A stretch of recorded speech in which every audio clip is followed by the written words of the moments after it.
Morning. Morning and welcome to the March 26, 2019 Calaveras County Board of Supervisors meeting. We will begin with the Pledge of Allegiance. Supervisor Toffenau, would you please lead us? I pledge allegiance to the flag of the United States of America and to the republic for which it stands, one nation, under God, indivisible, with liberty and justice for all.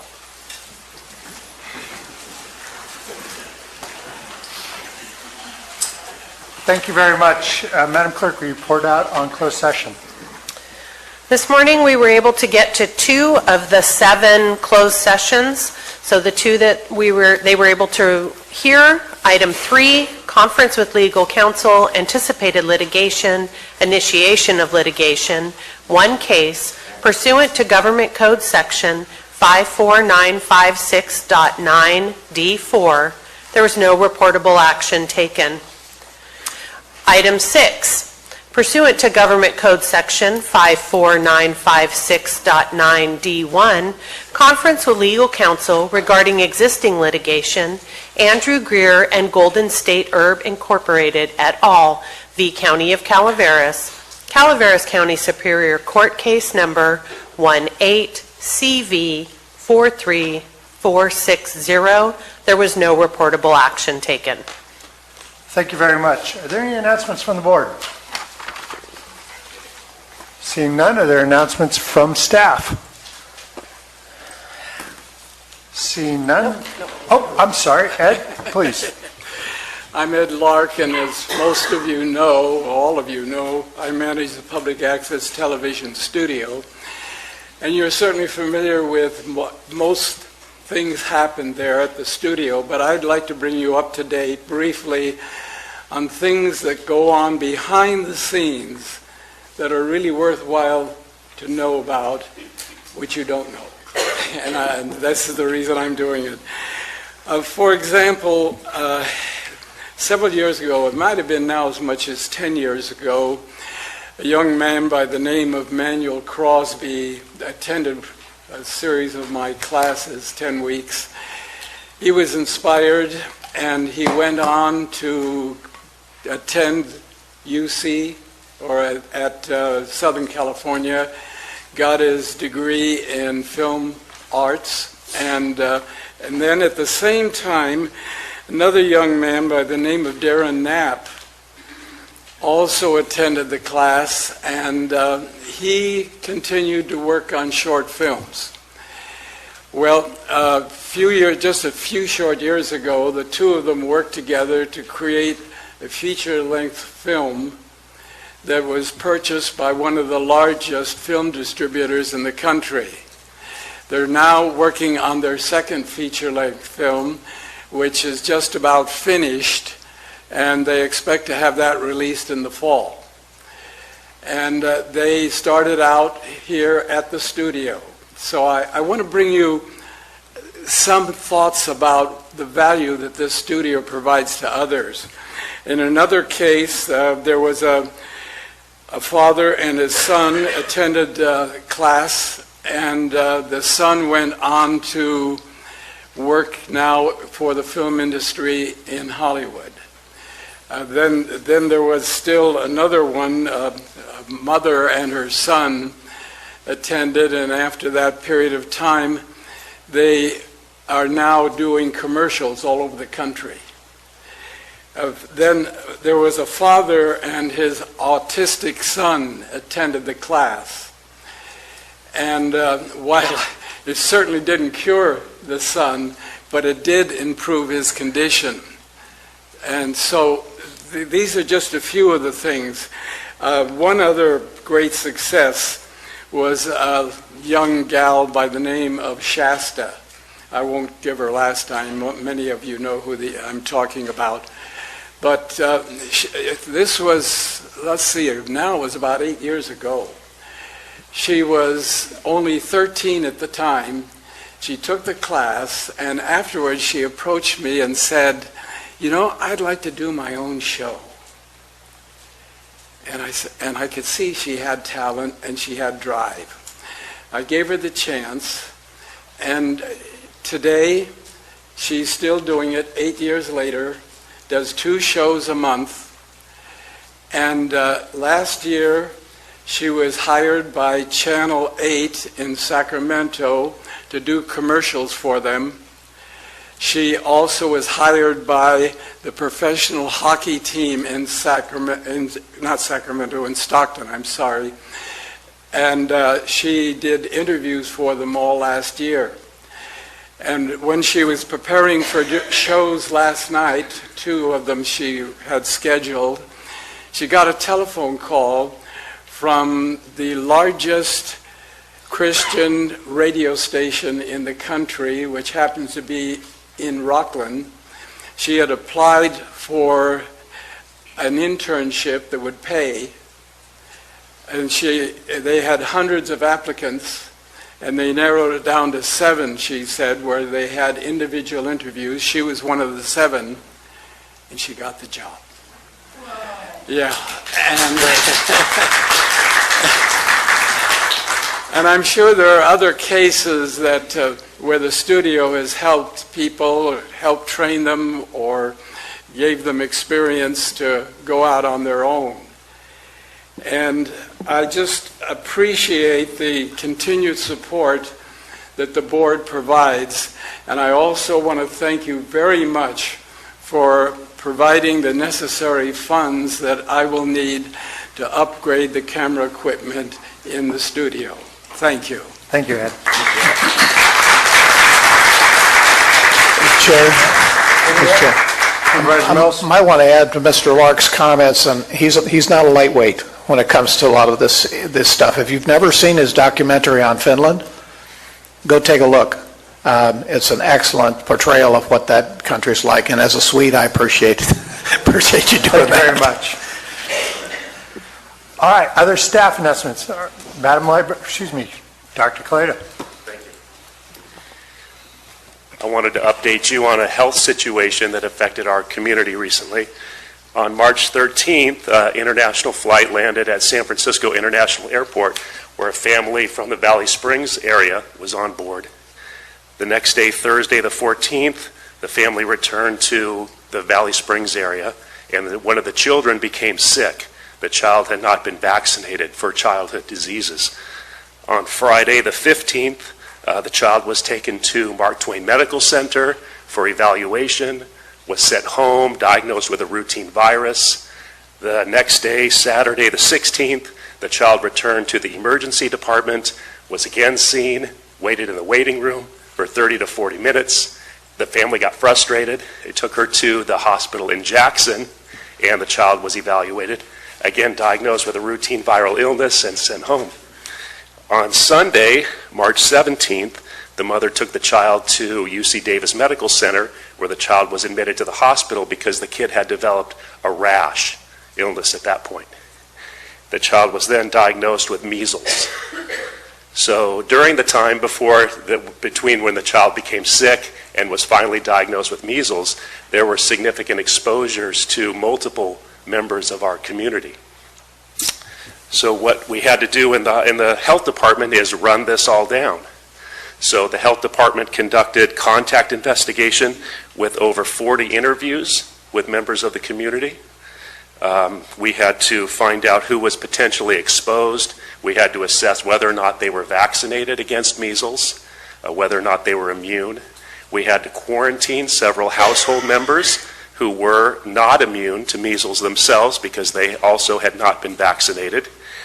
And we developed a press release that was sent out to the local press. You may have seen that. We had what's called a provider alert, where we send information to the medical community, notifying all the doctors and clinics in the area about what's happened, so they can be on the lookout for other measles cases which might pop up.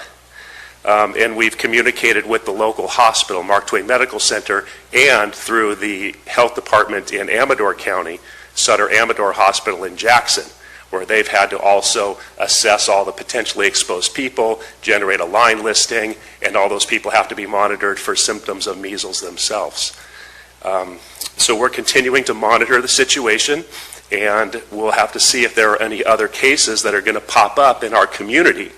But we feel confident that we have a handle on what's happened, and we'll have to continue to monitor this. But I wanted to make a message primarily for the public about the importance of vaccinations.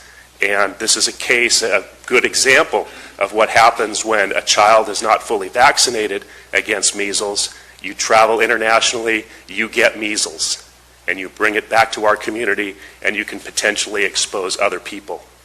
So you don't get your first measles vaccine till you're 1 year old. Then you get your second dose around kindergarten time, 4 to 6. So if children are under 1 year of age, they're very vulnerable. Pregnant women can be very vulnerable because exposure to measles during pregnancy can cause birth defects to a developing fetus. So this is serious business, and it's an example of what happens when the community is not adequately vaccinated against routine childhood diseases. How's the child? The child's recovering, so we've dodged a bullet.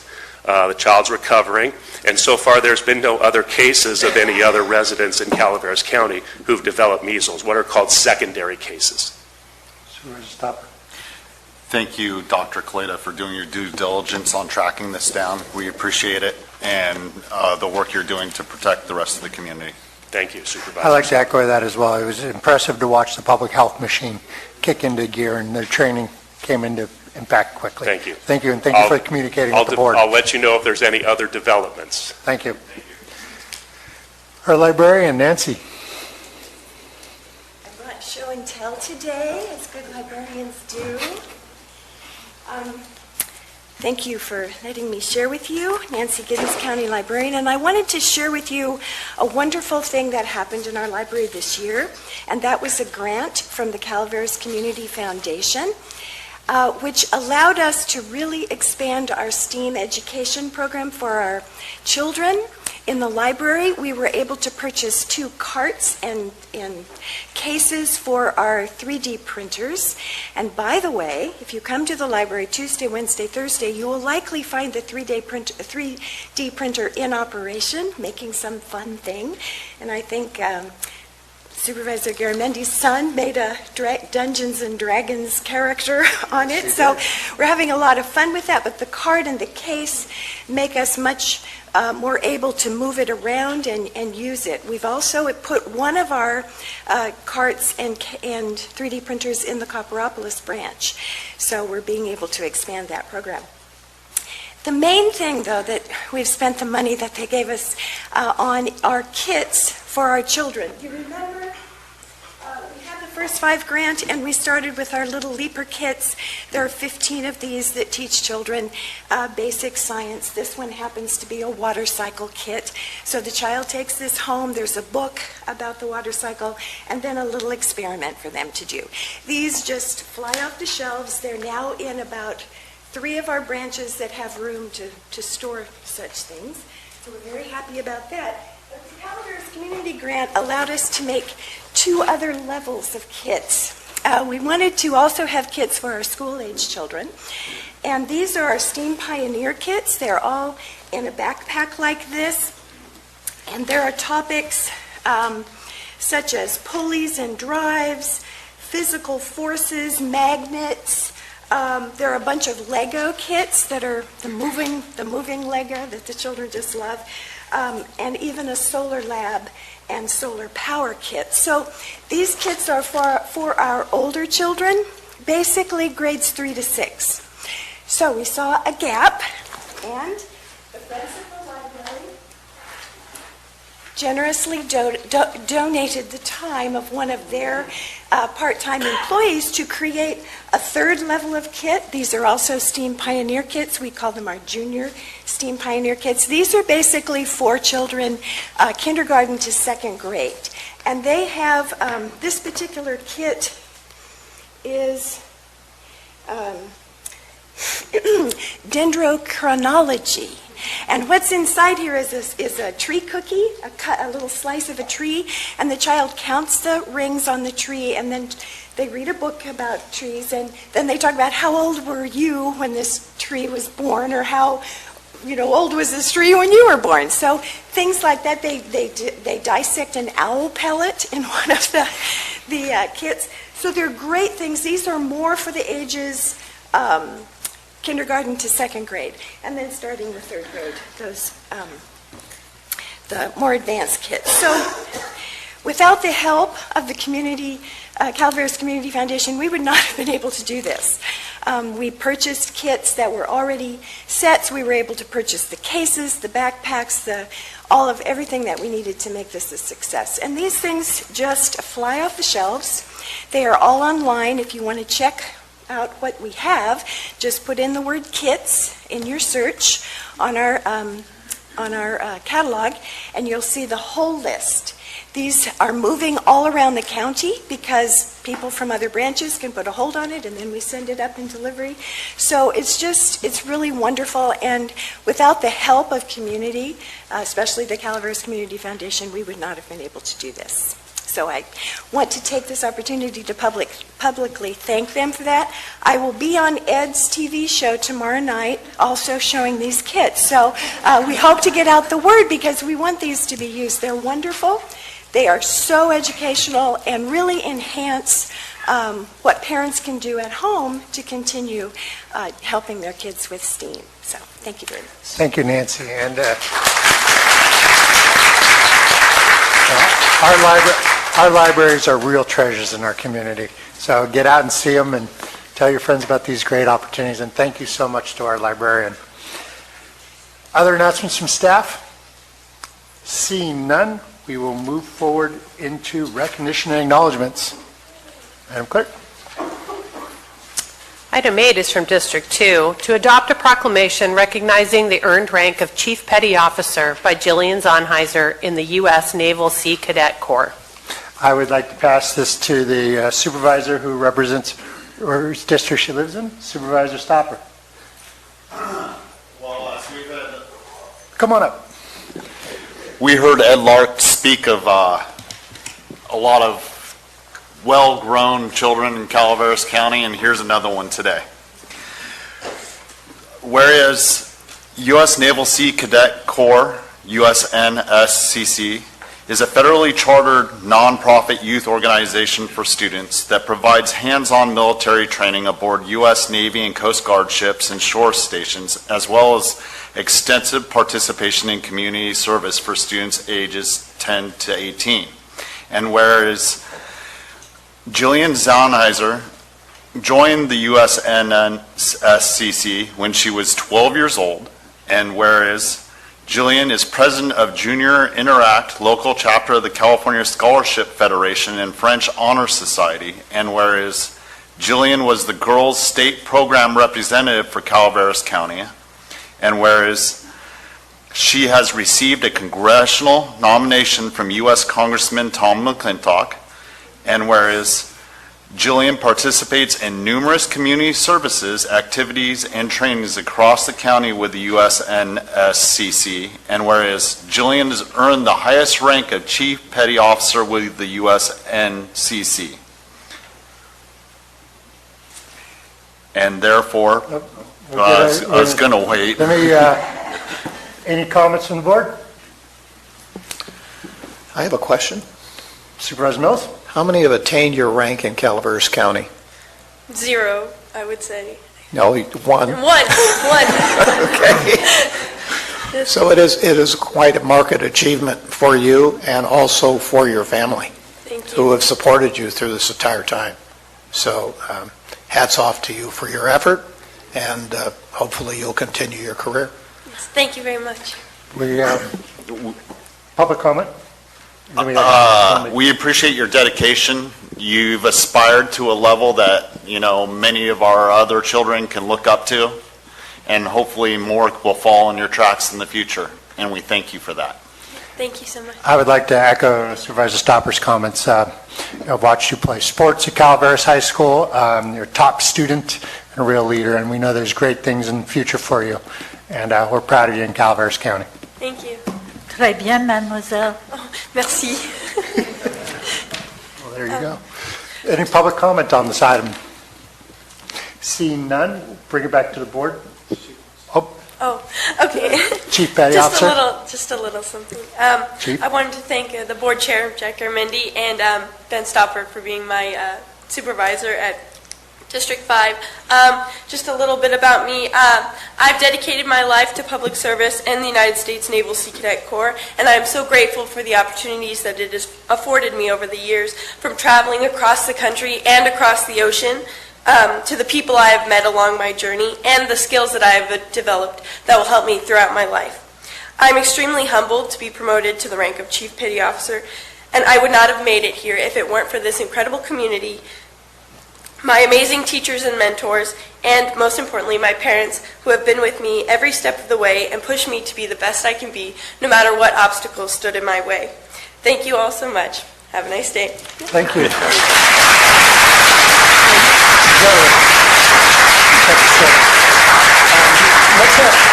Let's have your parents join you for our motion. We're going to do, is there a motion from the board?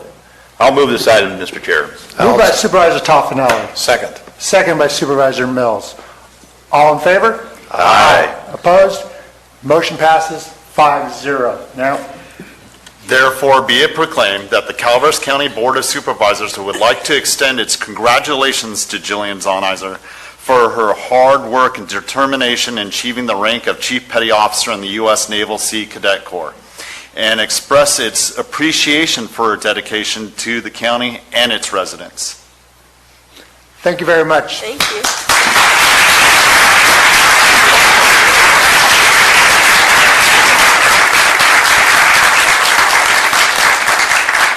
Let's get the parents up here for a photo, and Supervisor Stopper.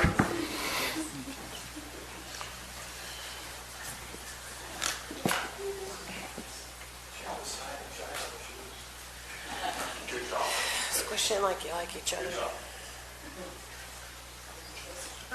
There we go, Dad. All right. Okay, smile. One more time. Thank you.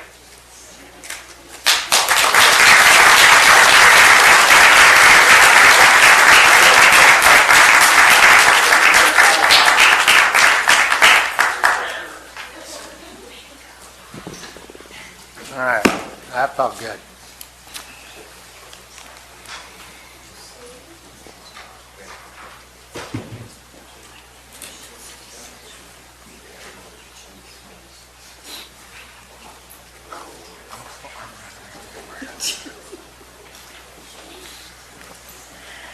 Madam Clerk?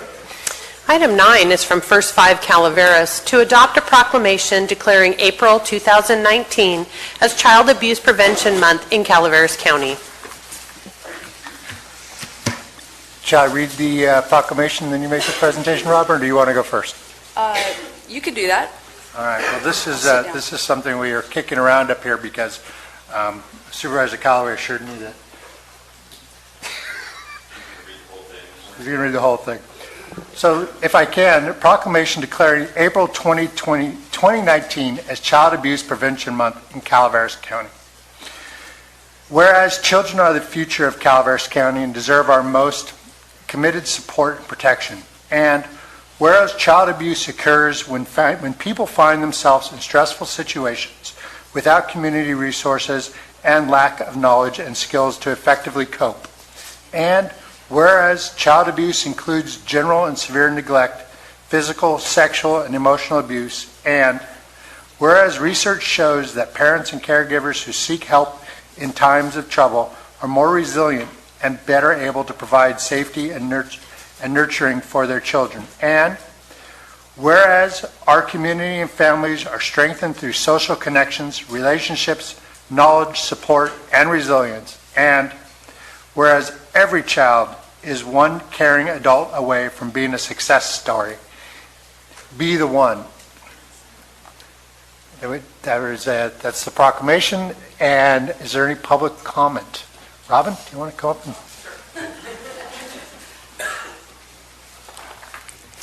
Thank you. First, I'd like to thank you guys for all wearing blue, and all of the supporters of children here that are wearing blue. And if not, we also handed out our lapel pins that are the pinwheel this year. So thank you for wearing that. And when people ask, then you can tell them that what it represents. It says on the card. If anybody here would like one, just please let us know. So I'm Robin Davis, and I'm First 5 Calaveras Program Coordinator. But today I am here with the Prevent Child Abuse Council of Calaveras. We have our council members and our partners, Health and Human Services Agency, CASA of Calaveras, and the Resource Connection. So yes, April is National Child Abuse Prevention Month, and we are also inviting all of our school districts to pass a proclamation, as we did last year. They are critical partners in helping us to recognize when children and families need some extra support. So home is a place where children should feel safe, protected, and loved. And yet most abuse happens in the home, rich or poor, by someone that the child knows very well, usually a parent or someone very close to the parent. And there are a few situations in Calaveras County, like the rest of the nation, where child abuse occurs, where neglect, emotional, physical, and sexual abuse happens. One of those is multi-generational abuse, where often families are isolated. Family members can remain silent about the abuse for decades. The second is probably the most common that we see are families that are really struggling economically. They may have insecurities about their housing, very common, about food, and about the needs of their own children. And they're in survival mode, which is really hard to function in. And the third is when a parent or a caregiver has a debilitating illness. Usually this is an alcohol or a drug addiction. It may also be a severe mental health disorder that impairs them from providing safety for their kids. And with all of these situations this year, we're seeing an increase in domestic violence. And so when there's partner violence and children are witness to that, it's very traumatizing for them. And so with abuse, we know that children are so afraid and they're so uncertain that they remain silent. And so it's up to us, as adults and as community members, it's up to us to help identify when there is abuse. So how do we do that? If we know our neighbors, if we know children and families, we need to make sure that they have the community supports that are out there. And there are plenty of supports for families.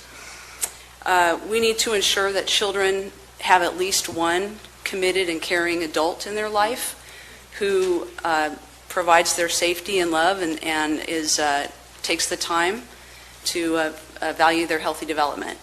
And each one of us in our community can be the one for a child through mentoring, through friendship, taking the time. We can also be the one for an adult who is going through, who wants to change their life for the better. The final thing that we can do is that anyone can report a suspicion of child abuse and neglect. It can be anonymous and it can save a life. So the main reason that we're here today is we have a couple of presenters that I've learned they're turning their trauma into something meaningful and beneficial. We had 3 presenters, but this morning our youngest presenter, who is I don't know where she is, and we're very concerned about that. But we do have 2 speakers here today, and we're checking in on where our other one is and make sure she's okay today. But our speakers today I've learned that they were strong enough to seek support when there was a crisis, and they are resilient enough to be attaining their goals.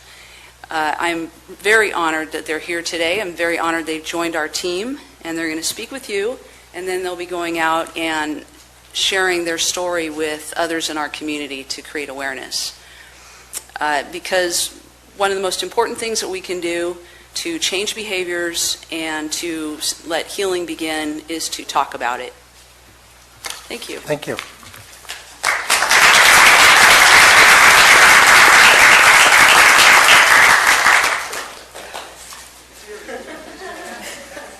Welcome. Hi. I'm a little nervous, so just bear with me. Okay. Hi, I'm Rebecca Phillips. I currently live and have lived in West Point, California, Calaveras County for 27 years, give or take. For me, my life fell apart when my mom passed away and my security and safety net died with her. My choices weren't the best after that. I went to using drugs. Not only that, I was sold them as well. And honestly, I didn't care about anything, and I definitely didn't want to feel anything. At this time, I didn't even think I had a problem or who I hurt in my addiction. In my world, everything was fine. Being titled as bad girl isn't all that. Trust me, I found out the hard way. I knew I had to change me and what I was doing in my life the day that my boys were taken from me. That day was November 7th, 2017. The worst day that I've had to live with the guilt of letting my boys down. It was that day I made the choice to change my life, turn it around, and willing to do whatever it took to get there, to make a better life for me and my boys. I realized that I needed support and help to succeed in this battle I am fighting, and realized I've had it all along, and that was my sister. She has been there for me from the beginning. She is the one I called if I was struggling or having a hard time and just wanted to give up. So I would like to thank her for all she has done and is still doing for me today, as well as those who have and still support me in my recovery process and the help along my journey. So after making the changes I've had to, still making changes every day for bettering my life, it's made me stronger, opened my eyes to all I've done to get me here. And I was not the nicest or smartest person. And let me tell you, it got me in a lot of trouble. But here I stand before you today, clean, sober, and healthy. I got reunified with my boys after 13 long, hard months on December 18th, 2018. It was the happiest day I've had in a very long time for me and them. Knowing that I did it, continuing my sobriety and take it a day at a time and keep pushing forward. After hitting rock bottom and finding it had a basement, I would not be who I am today without my past and finding the light at the end of a very long, dark tunnel. I would also like to share this as well. Don't give up. When I first started this recovery process, it felt like I was going 8 days a week nonstop. It felt so overwhelming. With my story in recovery from addiction, helping others with support, just being there when they feel alone or they have nobody else, or just being a shoulder or an ear, or if I can, advice from my experience. Being a positive influence and or a mentor to reach out and being there for others that are fighting the same battle that I am today. Thank you. Thank you.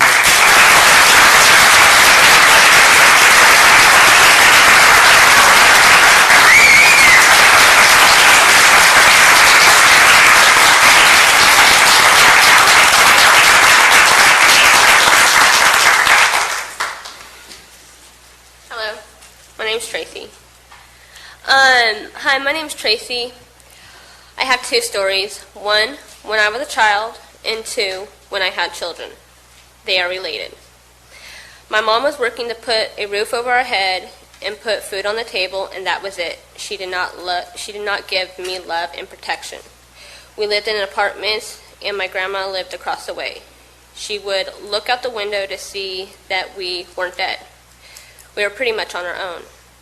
One night, when kids should be around the dinner table, I was dragging my mom out of her house, telling her she needs to come home to take care of us. It all fell apart at the age of 14. My mom married Roy, a man who was fresh out of prison and a drug addict. That was when the mental and sexual abuse started to happen. It went on for many years. When I started to try out drugs with my parents, my mom and Roy told me that it is better to do it at home, so that became a regular part of my life. It also, when the sexual abuse begun. Roy had told me he was a Hell's Angel, and I was afraid of him. In those hard times, I gave birth to 3 beautiful children. A little after that, I was 23 years old. I got the strength to tell myself, I am done. My kids and I moved in with my grandparents, and then I met a wonderful guy, Matt, and his beautiful little girl, Serenity.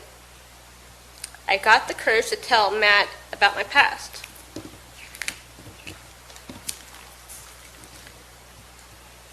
And Matt and his aunt Pam took me to the police station to file a report of my abuse. And now Roy is serving 15 years in prison. I thought it was over, but I was wrong. I turned to drugs to deal with my pain from my past trauma. I took drugs for 4 years. There was a lot of fights between Matt and I. We both wanted to stop, but we didn't know how. Then I had to deal with my grandmother's passing. Soon after, there was a house fire. One night I left the kids alone at home sleeping and came back to the house on fire. My daughter Katie woke up her siblings and got them safely out. Josh went back in for the dog. Thankfully, no one was hurt. I can't see. CPS was called. They took my kids and we went to jail. I felt like my world was crashing down. I told the intake officer that I felt bad that my grandmother's house had caught on fire, and I wanted to apologize to her, but I couldn't because she passed away. He told me that I could show it by doing things, by doing the right thing, by getting off of drugs and getting my kids back, doing things better and doing things differently. Soon after we got out of jail, Matt and I started going to NA meetings, substance abuse classes, parenting classes, doing all what CPS told us to do. And now here I am, a year later. I got my kids back, and we are doing things differently and better. We have a routine. We sit at the dinner table every night as a family, living life happy. We are clean and sober, and with our kids. We came through this together, Matt and I. I had that one great guy by my side, step by step, all the way. Thank you.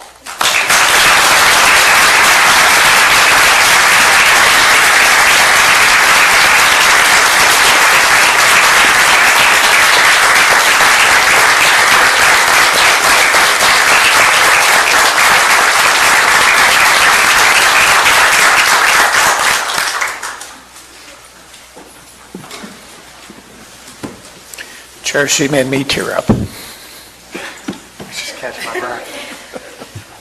Please. These women were amazing. Thank you for inspiring all of us in this room.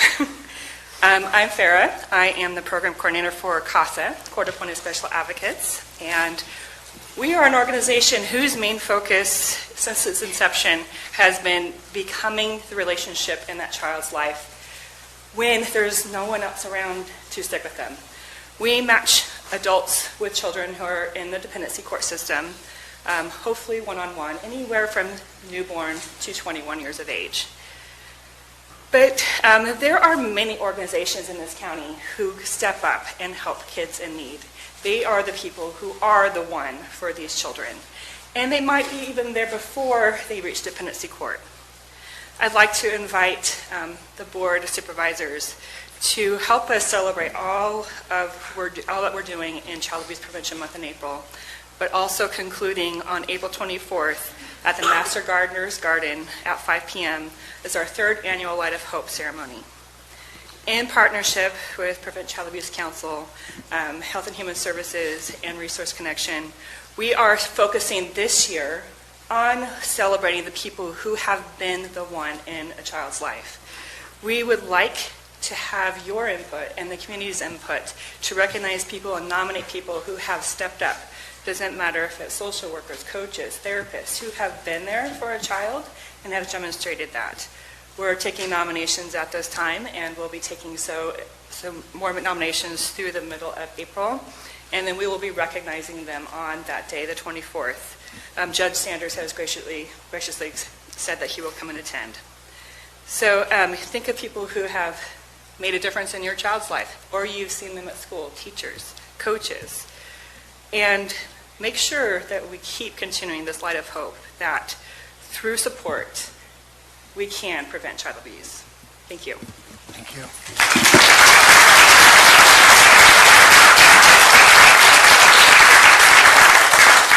Seeing no further public comment, I'll bring it back to the board. Supervisor Mills? No, I'd be more than, I just want to thank you two women so much. It's really courageous what you've accomplished in being here today, and I want to thank all the staff and volunteers that make our community, our children our greatest resource, and you are protecting our greatest resource, and thank you so much. Is there a motion or further discussion from the board? microphone. Moved by Supervisor Calaveras. I'll second. Sorry, Supervisor Mills. That's about all right. Second by Supervisor Toffenelli. All in favor? Aye. Opposed? Passes 5-0. Thank you so much. Excuse me, on your mind. Now, therefore, I'm sorry. It's a pretty emotional presentations. Now, therefore, be it proclaimed that the Board of Supervisors, County of Calaveras, on the 26th day of March, 2019, do hereby declare April 29th as the Child Abuse Prevention Month in the County of Calaveras. Thank you so much.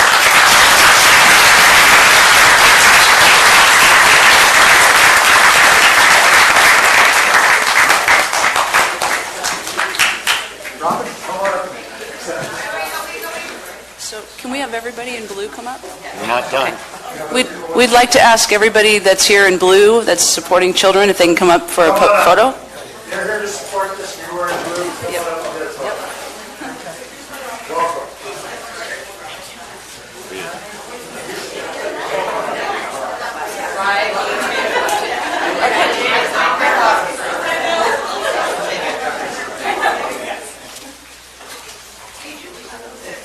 Thank you, Farrah. Good to see you.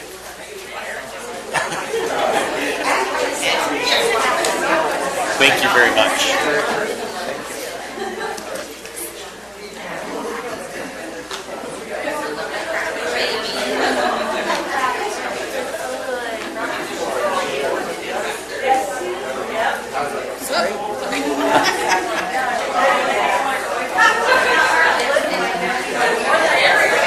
You gotta get in the picture, Farrah. You're behind people. I think we got some little steps you can step. Yeah, we need everybody getting squeezed together. Diane's gonna have to open the doors and stand back outside the room. Just do it.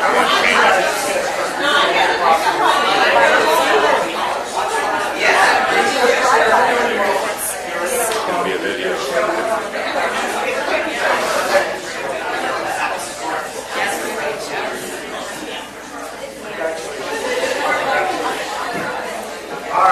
Okay, you guys ready?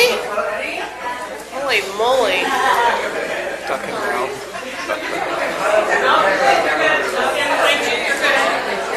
It takes strength for these people to make change.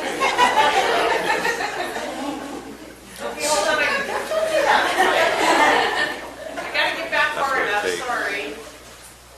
Okay, so everybody's mouth say cheese. Cheese. Absolutely. Okay, let me get another one. You're gonna have to do a pano. You know, that probably requires a lot of talent I don't have. I'll get it for you. Okay, ready? One more time. Cheese. Cheese. Okay. Thank you, guys. Thank you, everyone. Geez, what a bunch.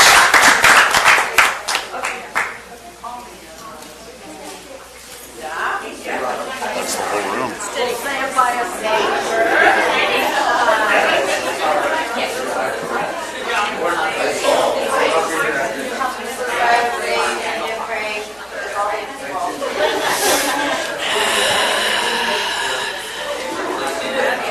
We're going to do public comment and take a break.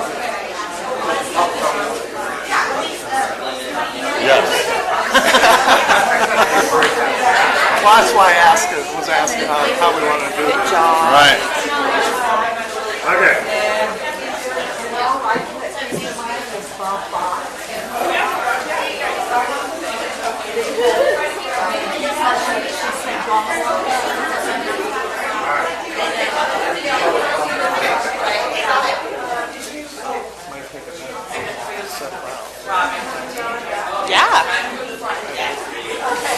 Okay.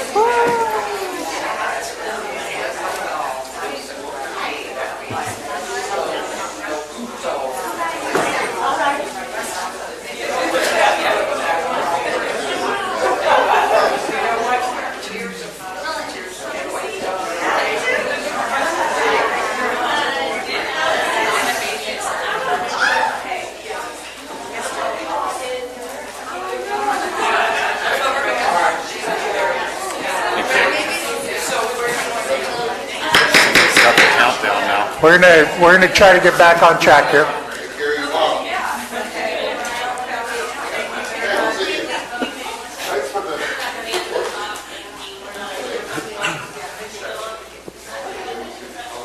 Okay. Madam Clerk. Okay. Thank you.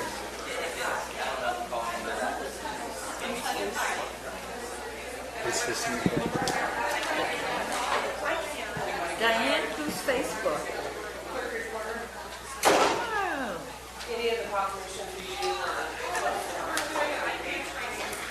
Okay, we're going to move on to public comment. Any item of interest to the public that is within the subject matter jurisdiction of the board and is not posted on the consent or regular agendas may be addressed during the public comment period. California law prohibits the board from taking action on any matter which is not posted on the agenda unless it is determined to be an emergency by the Board of Supervisors. If public comment is completed before the 30-minute allotted time period, the board may immediately move to the next order of business. If public comment is not completed during the allotted time period, it will be continued as the last item of business in order to provide an opportunity for the remainder of comments to be heard. Thank you. Is there any public comment this morning? Hal? Is your line? Nope, they're just coming in. Okay. House of Gallant Taxpayer Association. I'm speaking on behalf of the Howard Jarvis Taxpayer Association. I received an urgent alarm from them, which I've emailed to you. Action needs to be taken by tomorrow regarding an attack on Prop 13. This action alert, we need to combat this newest attack on Prop 13, which is Assembly Constitution Amendment Number 1. This measure would make it easier to raise property tax bills by lowering the two-thirds vote for approval of local bonds and parcel taxes to just 55%. And this is to fund an unlimited number of infrastructure projects, including affordable housing. The time to take action is today. Tomorrow is going to be a hearing. They'll be heard by the Assembly Local Government Affairs Committee Wednesday afternoon. And please call the legislators that are indicated in the email I sent you, as well as our representatives, to express your disapproval if you disapprove. The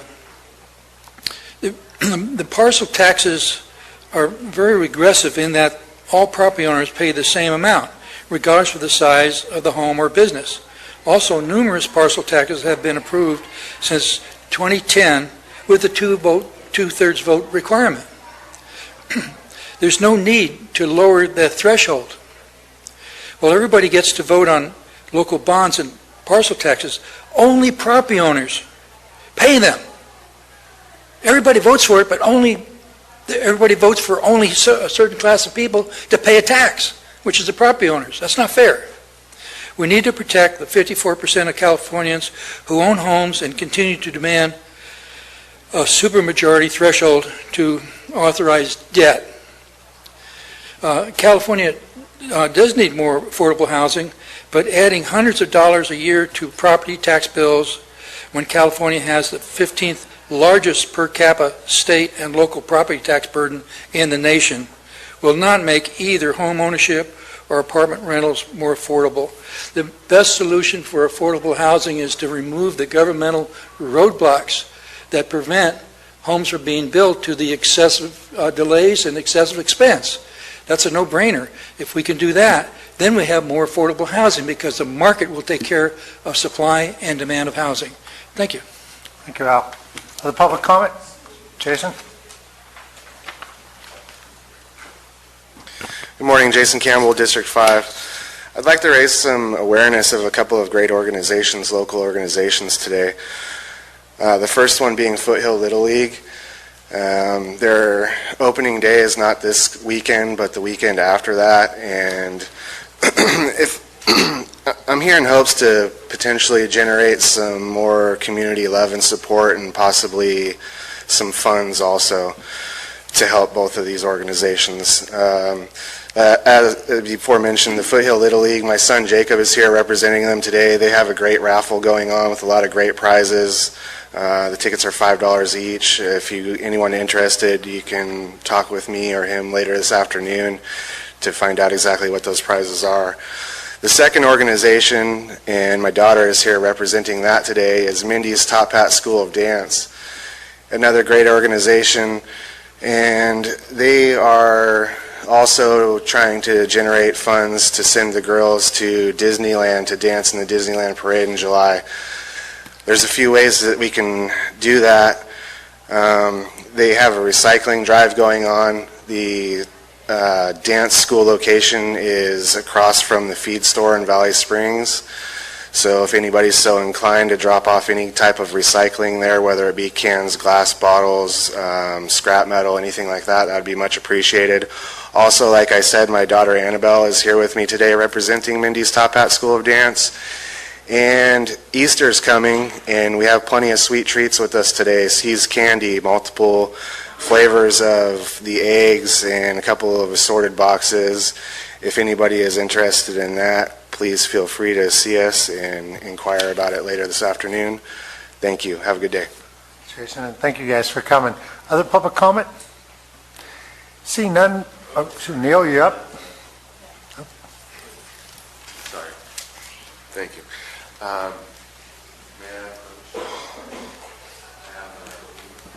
sheets of paper made from my mother made from stalks of my plants.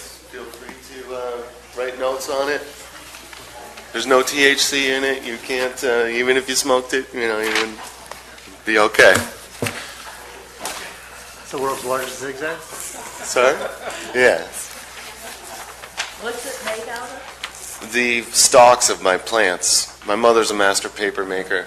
Yeah. It's beautiful paper. Thank you. Go ahead, Neil. Okay.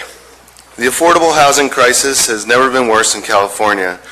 Governor Newsom declared an unprecedented preemptive state of emergency this week, which included backfill property tax losses for Butte and Lake counties.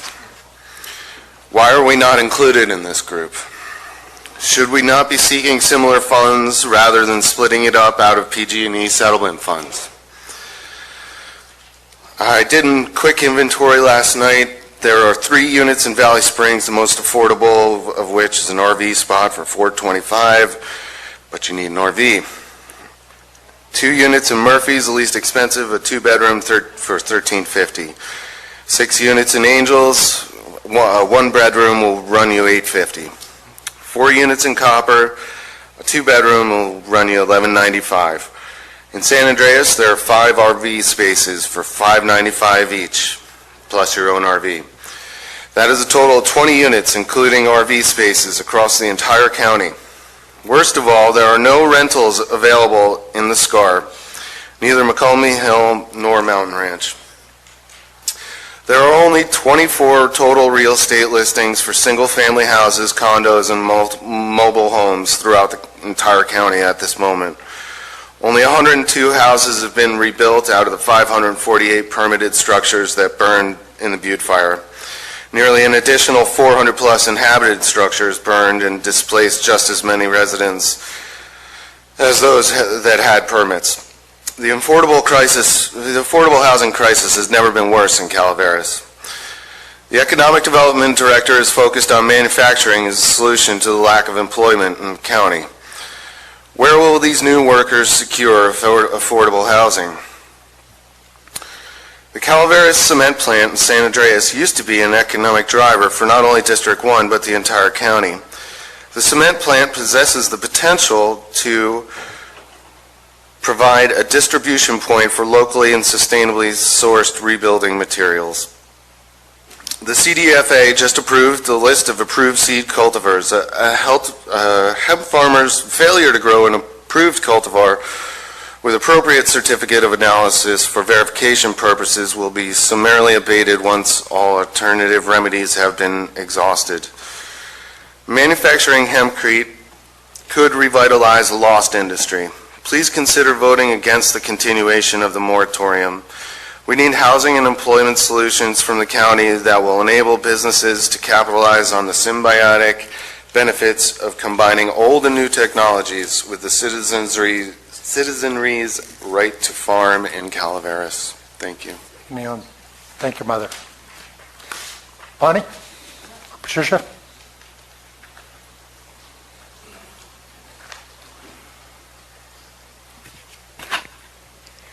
I was born on Benjamin Franklin's birthday.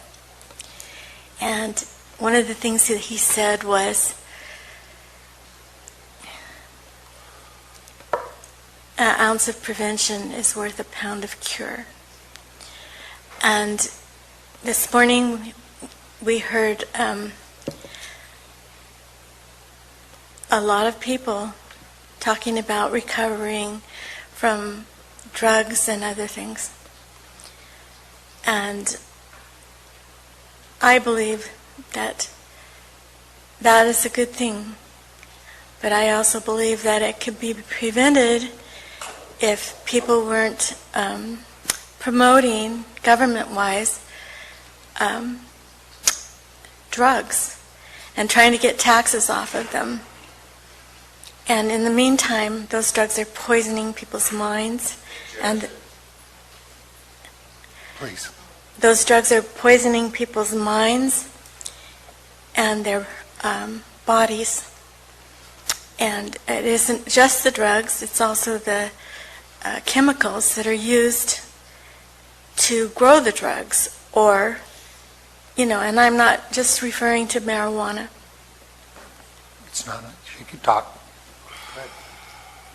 Ready? You're all right. Thank you. And on top of that, there is a housing shortage. And one of the reasons there's a housing shortage, that many houses have been ruined by growing marijuana in them. And it hasn't stopped. It's still going on. And as far as the hemp issue is concerned, I believe that there's a wonderful products that can come of it, but I also believe that the Sheriff's Department needs to be supported, and one of the ways to support it is to continue the moratorium on hemp in Calaveras County, because it's just a subterfuge of angle to grow it and then at the last moment get rid of it and get their money, and in the meantime the Sheriff's Department is cut off. And so anyway, I feel like I keep saying these things, but other people say the opposite, so I feel like I need to bring out the other side. Thank you. Bonnie?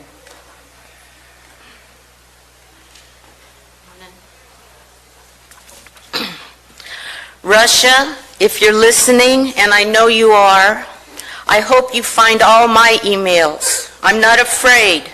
I don't have a computer, I don't have a cell phone or a text or a Twitter or any of those things. No one really knows what a danger and a threat I am. No one knows what my demented mind is plotting and ruminating on. Because if my thoughts were to become emails, I'd have the FBI, the CIA, the KGB, the district attorney, the sheriff, everyone would be dragging me out of the house in shackles. Fortunately, I don't. Today I'm going to breach the topic of home care, my main crusade, with no diversion or distraction by politics, I hope. 330 home care workers in Calaveras County have been quietly toiling away for years without a valid contract. It seems as though I'm the only person on this planet willing to stand up and speak out for these self-sacrificing people. You don't hear our union, SEIU 2015, broaching this oversight. You don't hear the manager of the public authority standing up for the home care workers. You don't even hear the Director of Health and Human Services raising the issue of this neglect by our leadership. It's shameful. All of these aforementioned agencies and individuals have systematically enjoyed pay raises, step increases, COLAs, longevity bonuses, vacations, sick leave, health benefits, etc., except home care workers. It's shameful. The real workers, the home care providers, whose job is often cleaning up feces, vomit, urine, and blood, don't have a fair shake.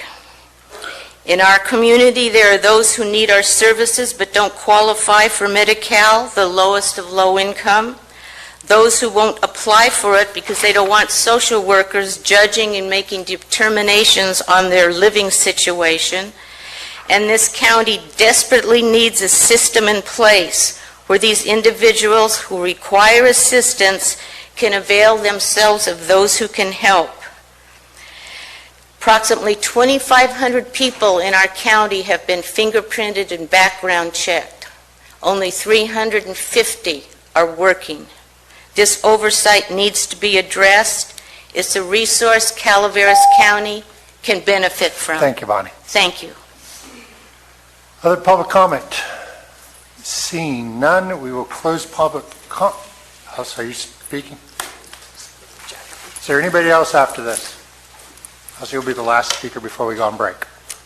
Hi, I'm Alice Montgomery. We live in District 3, and I'm inspired and encouraged by a lot of the young people I saw today. That was very cool.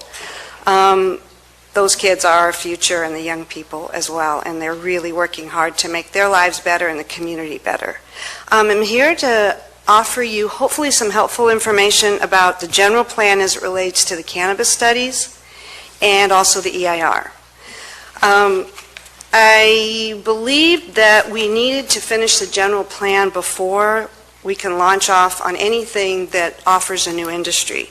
So there, I'm sure you're all aware of the Government Office of Planning and Research. It's the umbrella organization over CEQA, the general plan for all of the states, counties, and cities, and many other programs. On February 26th at about 3:20, I got very lucky to be able to speak with the director of the Governor's Office of Planning and Research, and she affirmed that we must finish, not be in process, finish the general plan before any other industry we should even be working on anything else. So I thought I would talk with you about that. I would like to also talk with you about the EIR. Our EIR is a perishable document. It's kind of like your income taxes. That's a snapshot of your finances for 1 year. So our EIR that we did right around the time of the UO, it was good for that, but the litmus test is, has the environmental risk changed? So we took a snapshot of the risks, the parameters, the area, and sometimes people do it for projects. The risk has changed since the time of the UO. It's gotten worse. So we cannot reuse that EIR going forward. I need to make sure that everybody understands that. Also, we've kind of thrown something else in the mix by entertaining the idea of maybe testing or processing or distribution. That really renders the EIR null. So I need to make sure that that's clear, and what you do with that information is up to you. Peter Maurer is wonderful about administering our EIRs. I just want to put that forward, and hopefully this information has been helpful to you. Thank you. Thank you. With that, we will close public comment. We're going to take a 10-minute break, As a board, we will reconvene here at 10:20. Thank you.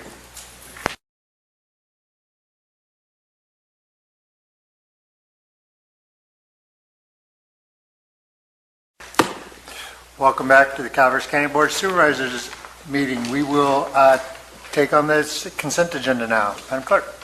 Consent agenda items are expected to be routine and non-controversial. They will be acted upon by the board at one time without discussion. Any board member, staff member, or interested party may request removal of an item from the consent agenda for later discussion. Are there any members of the board that want to pull an item from the consent agenda? Seeing none, is there staff that want to pull an item from the consent agenda? Public? Want to pull an item? Pardon? 12. Mr. Segala, item 12. Bonnie? 12 also. 12. Any others? Seeing none, can I have a motion to accept the remainder? I will move the remainder. Moved by Supervisor Mills. I will second. Second by Supervisor Toffenelli. All in favor? Aye. Opposed? Passes 5-0. Item 12. Item 12 is from the Community Development Block Grant to authorize the discharge of uncollectible debt for one Community Development Block Grant in the amount of $21,845.90 and a budget transfer requiring a 4/5 affirmative vote to increase the appropriation line item to allow the Auditor Controller to process the discharge of debt. Mr. Segala, you had a question? Ms. Newman, you had a question? Al, you go first. Thank you. Al Segala, Taxpayer Association. I'm also a licensed real estate broker, and there's some questions I have regarding this. This money, this $22,000, belongs to the taxpayers. It doesn't belong to a committee or anybody else. So it seems that at some point in government, there should be an effort to protect the taxpayers' money. And generating legal expense is not an excuse to harm the taxpayer by discharging this money, which would be in effect a gift of public funds. And the reason why I say that is that in California, this is a deed of trust state, which means you don't have to hire attorneys to have a foreclosure. You have to contact the trustee or substitute trustee, file a notice of default, not very expensive at all. And then there's 90 days for the property owner to respond and cure the amount. And if it's not cured, at that point there's an additional 21 days for a period before the sale. And before the sale, at any time, the amount that's foreclosed on could be cured. In curing it, in addition to the amount owed, there's also trustee expenses, which are not much, and advertising expenses to advertise the notice of default and to advertise the notice of sale. Okay, so we don't need a bunch of attorneys if there's a deed of trust involved here. First question I have was a notice of default file. The second question is, did the escrow instructions on that sale, were they signed by the buyer and the seller, particularly the seller? If the seller was aware that the instructions omitted the loan that he owed, and he signed those instructions, he's saying that there's no loan on that property. This is pretty serious. That's fraud.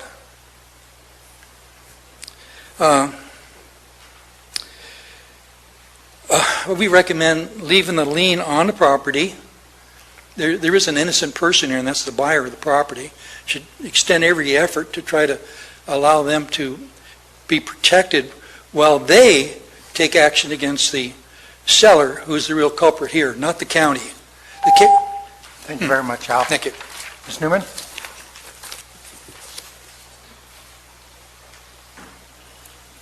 Yes, good morning. Fortunately, I had a chance to catch Kristen before the meeting, and a lot of the questions that Al had and I had were answered by her. But this is a federal grant, comes from the federal government, and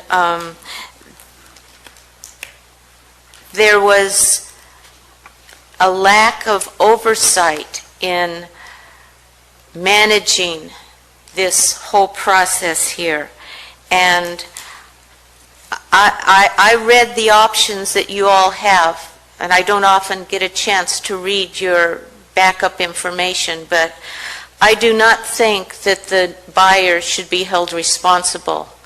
And apparently, in order to collect this debt, it's going to cost more to track down the out-of-state seller than it would be worth. So that's why I would recommend that it be, whatever they were saying, that the debt be discharged. But I think in the future there needs to be more monitoring and oversight of how these monies are spent, or how these monies are granted, because to me, $23,000 represents a 25-cent raise for the home care providers in Calaveras County who haven't had a raise in 9 years. So every little penny, every dollar, every $1,000, $10,000, $100,000 could be used to better benefit than just fritter away money and not make people accountable for it. Anyway, that's how I feel. Thank you. Thank you, Bonnie. Thank you. We'll close public comment on that item. Kristen, do you want to provide a rebuttal?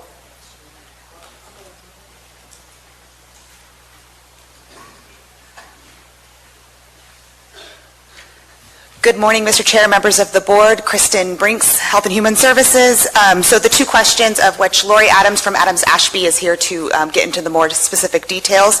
The two questions, just to reiterate, was a notice of default filed, and was escrow intentions signed by the buyer and the seller. So Lori's going to answer those. Hi, Lori Adams, Adams-Ashby Group. I work with the County Department of Health and Human Services, correct, Kristen? Okay. And help manage your portfolio and the funding that you receive from CDBG and Home related to these projects that were loaned over the years. This particular project was in 1987, so it goes back quite a ways when these programs were first being introduced into the state and communities were accessing the funds. This particular situation that's outlined in your memorandum, as has been read by the commenters, was an item that came about through a title process, and you were not notified of the sale, nor was it reviewed prior to the close of escrow. So the buyer is an innocent party. The gentleman that had the loan was aware of the loan and did not divulge that, nor did the title company actually do the proper research on that. So this is a very, very unique situation. It's not normally how the processes are ran.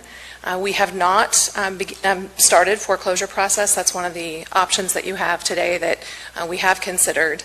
And the cost associated with that is not just the cost of the process, but it's also the staff time that's involved with that process as well. And all of those things and items were considered and as we looked at the costs and, are we going to be spending more money to collect the money than we actually would receive in the long term, which would then expend more taxpayers' dollars in collecting that number of dollars for the program. And those were a part of the process that we went through when we presented the options to the board. I don't know if that answered all of your questions, or did you have a follow-up that I needed to? Thank you very much. Okay. Thank you. Is there any further questions from the board? Seeing none, is there a motion? I'll move this item. Moved by Supervisor Callaway. Is there a second? I'll second it. Second by Supervisor Stoffer. All in favor? Aye. Opposed? Passes 5-0.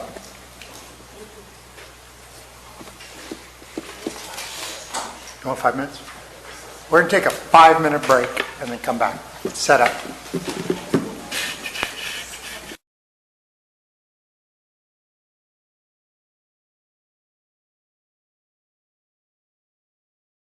Welcome back to the Board of Supervisors meeting. We are set up and ready to go. Madam Clerk. Item 21 is from Economic Development to receive a University of Nevada, Reno alert wildfire presentation regarding state-of-the-art fire detection cameras. Welcome. Good morning, Board. Kathy Galino, Calaveras County Economic Development. Today I have Dr. Graham Kent, who is the Director of the Nevada Seismological Laboratory and Professor in the Department of Geology, Sciences and Engineering at the University of Nevada at Reno. He is also the Chief Architect of the Alert Wildfire Camera Network System. He attended San Diego State University, where he studied geophysics and graduated valedictorian of his class in 1985. Thereafter, he entered graduate school at Scripps Institution of Oceanography, receiving his PhD in 1992. After a 4-year-long appointment at Woods Hole Oceanographic, I can't say it. That one. Institution, Graham returned to Scripps to continue his work in geophysics with an emphasis towards seismic studies ranging from magma chambers beneath mid-ocean ridges to fault hazards and tsunami at Lake Tahoe. In 2009, Graham moved to Nevada, where he helped the University of Nevada, Reno lab move towards an Internet of Things approach to rebuilding the seismic network, and more recently leading the design and build out of the Alert Wildfire Camera Network System and early detection of fire ignition sources. He is also involved with the Great Nevada Shakeout Earthquake Drill and Earthquake Early Warning in California, while setting the stage for adoption in Nevada. Together, the system is designed to provide hardened communications for all hazards throughout a redundant mesh microwave network. Please join me in having Dr. Graham Kent here. Thank you. We'll see if that works. You're on. There we go. We're ready to go. I'd like to thank Chair Garamendi and the rest of the supervisors for inviting us to come give a presentation. I think you're all going to be really excited afterwards. This is kind of the presentation we gave last week at the CPUC meeting in Sacramento during the Wildfire Technology and Innovation Summit. We're almost in Calaveras County. We have a site going up in West Point, but the tower at Red Corral was so tall that it took us all week last week, so we'll be back in West Point pretty soon. And as you'll see, there are a lot of opportunities here, especially working with Conifer Communications, to be able to get out a network, not in 3 years, not somewhere down the road, but get it out before fire season. But we still might need your help, so that's why I'm here. This fire season. This fire season, yeah. Just to give you a sense, I don't want to ruin, but we've put out about 110 cameras since late October, 100 since Christmas. And we hope to have another 50 out in about a month and a half. So we are full steam ahead in the state of California and some other states. So why is a seismologist here doing fire cams? That's kind of right. I mean, and part of the truth is that we build out communication networks and we bring back seismic data and we wait for the big one, and the big one never happens. We get bored, and that's half the story. But the other half is we all have our fire story. So my wife and I were burned over by the Cedar Fire in 2003. So the new normal came early to us. Unfortunately for your county, it came in 2015 with the Butte Fire. This is just an example of just a single image of about 100,000 from Santiago Peak to allow Cal Fire, Orange County Fire, some Forest Service folks kind of better understand the explosive development of the Holy Fire. And as you can see, you can kind of see what's going on. This is a FOSS check from a VLAT. I can also see down there where the camera's pointed at Troy Whitman from Southern California Edison, having pointed at 1.9 hours ago at 11:45 in the morning. One of the things we want to make clear here, and this is a very important point, and this is a camera that the state parks in Oroville allows us to co-op during emergencies, and we'll be placing one of our own there soon. But this is 35 minutes, critical 35 minutes of the campfire out of Paradise. At 7:02, the fire is barely 30 minutes old, and yet it really hasn't developed a plume head yet. It hasn't really made its run. Within about 5 minutes from 7:02, you start seeing rapid development and spread. 35 minutes later, you have a monster. One of the things it tells us, and we already know this from any number of fires, is that window to do something, to potentially knock that fire down, or if you can't do that, to get people out, notwithstanding the traffic issues, but getting people out sooner will get more people out. We have a very narrow window of time to get on top of these fires. And that's important because obviously, as we'll see in the San Diego County model, we've been very successful these last 2 years working in coordination, where cameras play a part, but not the only part, in knocking these fires down. The other thing I would say is, and we know this from San Diego County where the work's been done, if you look out the last 10, 20 years, 30 years, and you go look at the windows, those windows of time where you can have very explosive wildfire behavior, right? Like in 1923 when the Berkeley fire, not the Oakland Hills fire, burned down the Shattuck, 6,000 houses lost in Berkeley. But that window opened up that one day, but it didn't rarely open throughout the 30s and 40s and 50s and 60s. Nowadays, these really bad windows open up once a month, twice a month. And so that's the climate change signal. It's not, oh, it's hotter or it's colder. It's that the windows where you can do the greatest damage, where the Butte fire can take off, or worse, when the Woolsey fire or the Camp fire takes off, we're having more of those windows. So there's more opportunities for this explosive behavior, and it's a quicker pull on getting these fires out. And so that's what we're going to tell you how this all comes together. So Alert Wildfire is a consortium of 3 universities, Nevada, UC San Diego, and Oregon.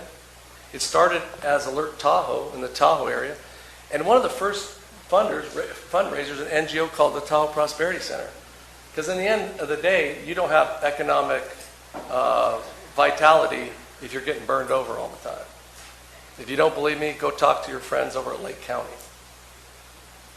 And over the next 5 years, we were working with BLM, Forest Service, NGOs like the Tahoe Prosperity Center. And then we managed in 2017 to work with San Diego Gas and Electric. And we ultimately helped stop what everyone thinks was a multi-billion-dollar fire. And then it worked again this last year. And so after what happened in the North County and happened in LA, in Santa Barbara, Ventura with the Thomas fire, the major utilities were all in. But it takes time. We had 100 cameras and it took us 5 years to get there. So now we're in the process of building out 1,000 cameras in the state of California, and obviously we're in other states. Nevada, of course, where we started from.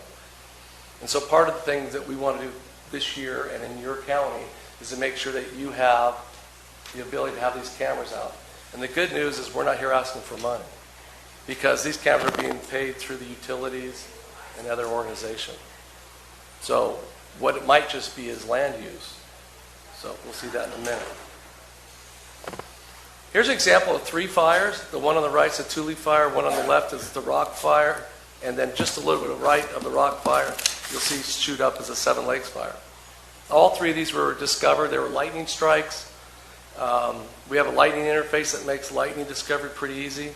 And the more important thing is, this is about 45 minutes after discovery, is that folks at Sierra Front, which is our local interagency dispatch center in western Nevada, were able to send both aircraft and trucks rolling probably 10, 20, 30 minutes early on these 3 fires.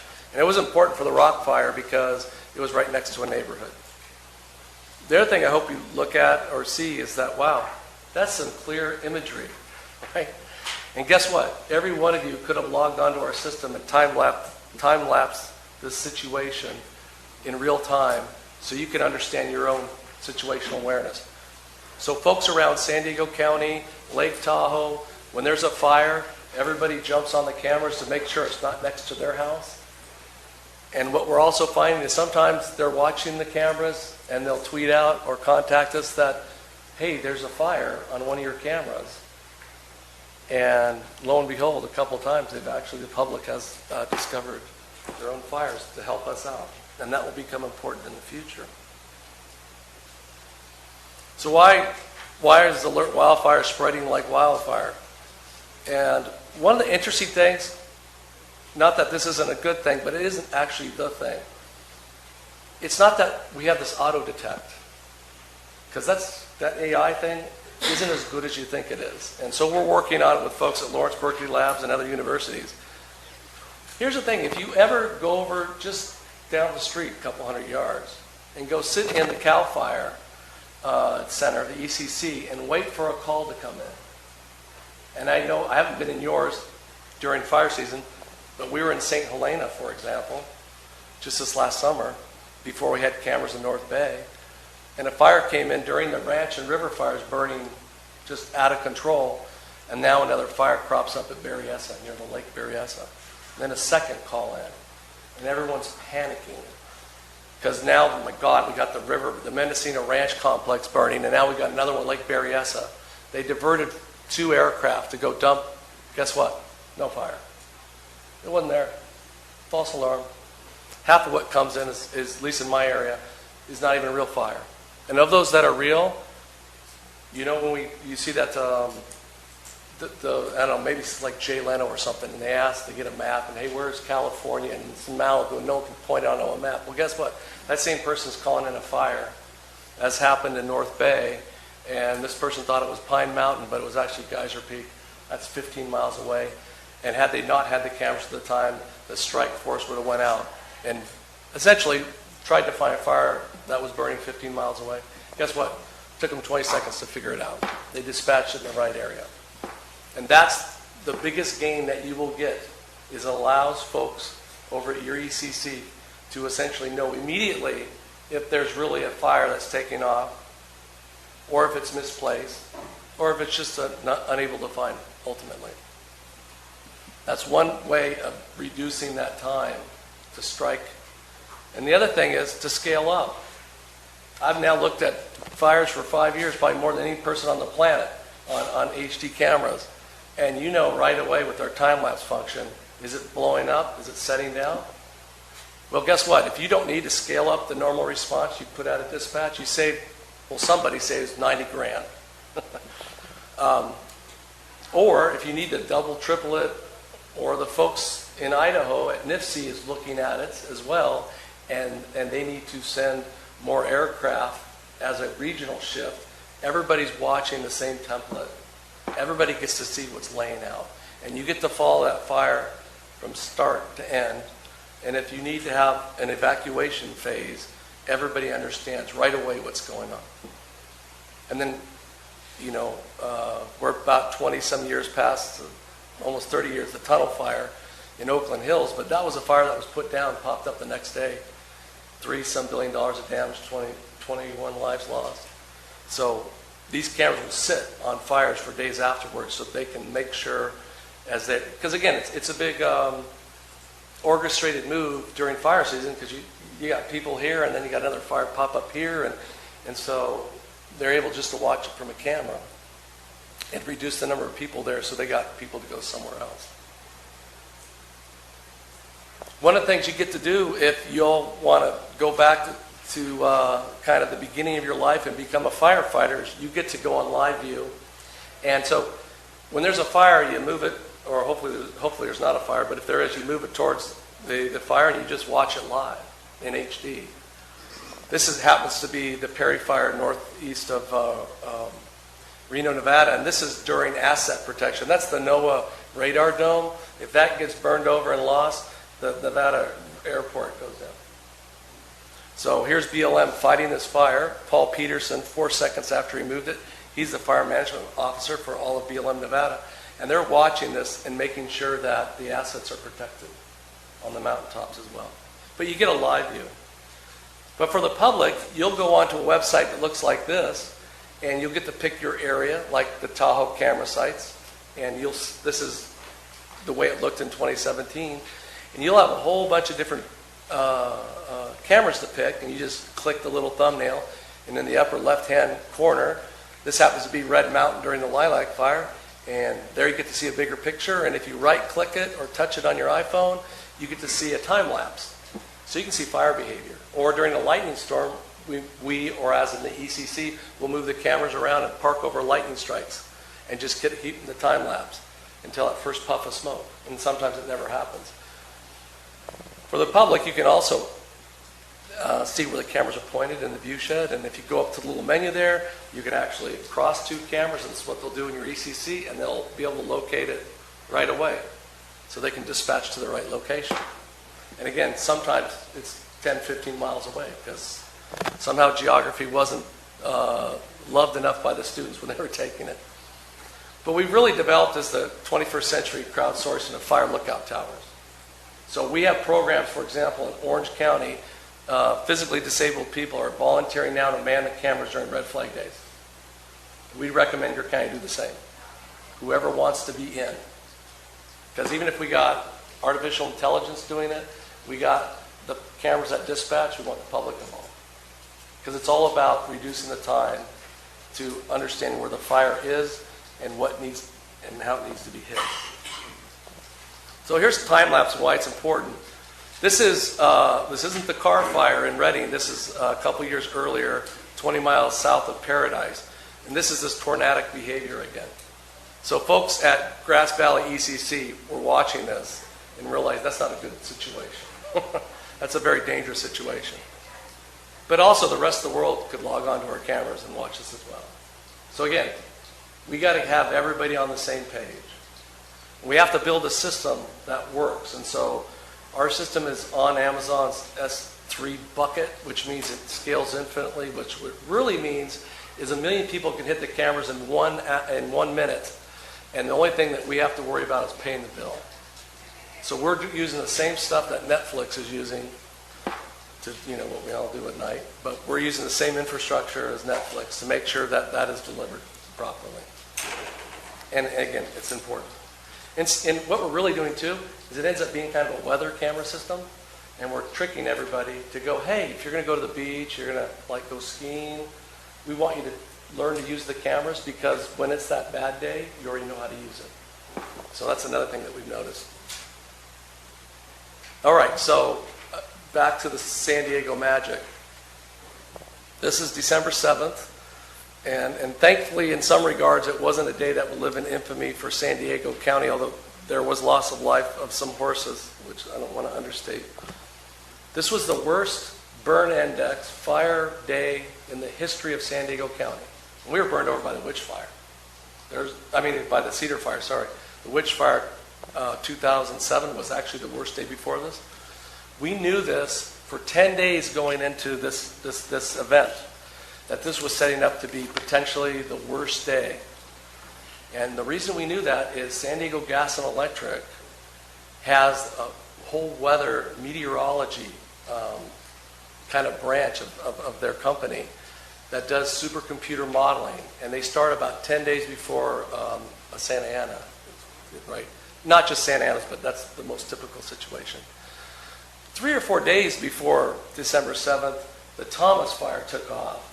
And was it the Skirball and the other fires up in the LA Ventura area?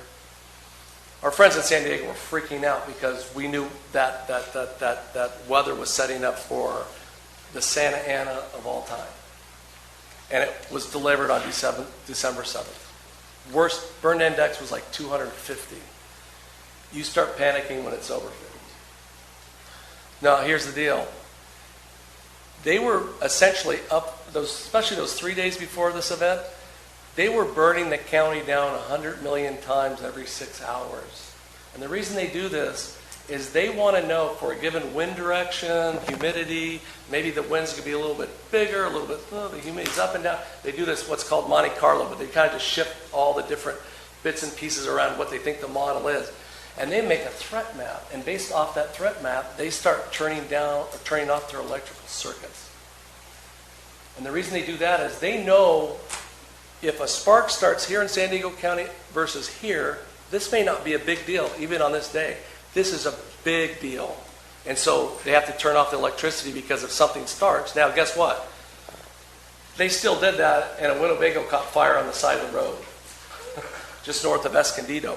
And that was the first image from Corey Costa, Cal Fire Monte Vista unit, 6 seconds into turning the camera over there. And I always tease that. I said, Corey, how'd you do it so fast? He goes, my mom lives a quarter mile to the east. So he was worried for a personal reason. That gave Cal Fire Chief Tony Meacham the piece of information he needed, along with the other 15 cameras in the county that showed no other smoke plumes. He took every resource he had. He had 40 trucks on the road in 3 minutes, right? SDG&E also had pre-placed their air assets, including a Sky Crane helicopter.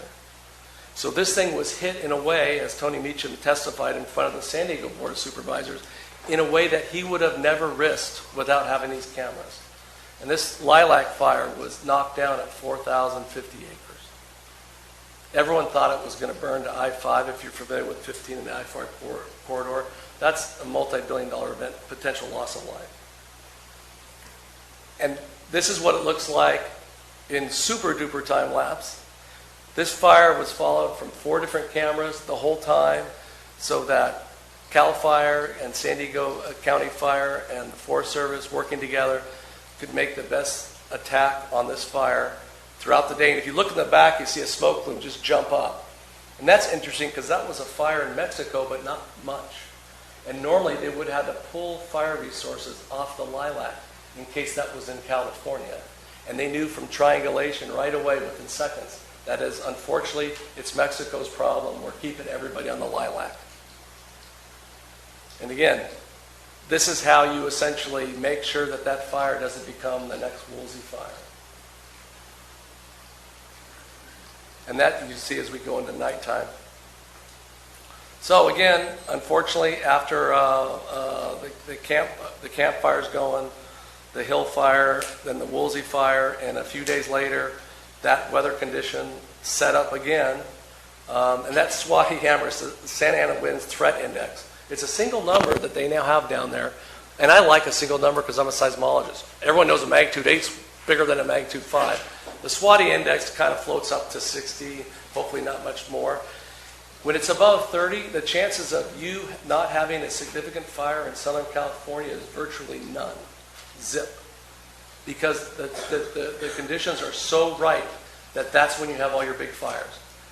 The lilac fire was over 60, the highest ever recorded for that SWATI index, and it was put down. This was 45, and here again, there was modeling for over a week before this. The Sky Crane helicopters moved around, and we have a house fire, and it's blowing 40, 50, and when you see the white puffs of smoke, that's the Sky Crane helicopter. It gets there before the first 4 Cal Fire trucks. This is one of 2 events during this mountain wave or Santa Ana in San Diego County, and neither one escaped. So again, this is the model that the larger utilities, Edison and PG&E, are basically developing right now, including in your neighborhood. So this is how we're going to go into fire season 2019. Just to bring it a little closer to home, sometimes you have crazy people. And this was an arsonist in 2016, lit over 24 fires in South Lake Tahoe. The cameras were used to both discover, confirm, and kind of keep situational awareness going. And not a single one escaped. Now, there was an event where a tree broke in like 60, 70 mile an hour winds by Emerald Bay. Tree was about yay big, broke 20 feet up. Kind of a rare event, hit a Liberty power line and caused, relatively speaking, the largest fire in the Lake Tahoe Basin.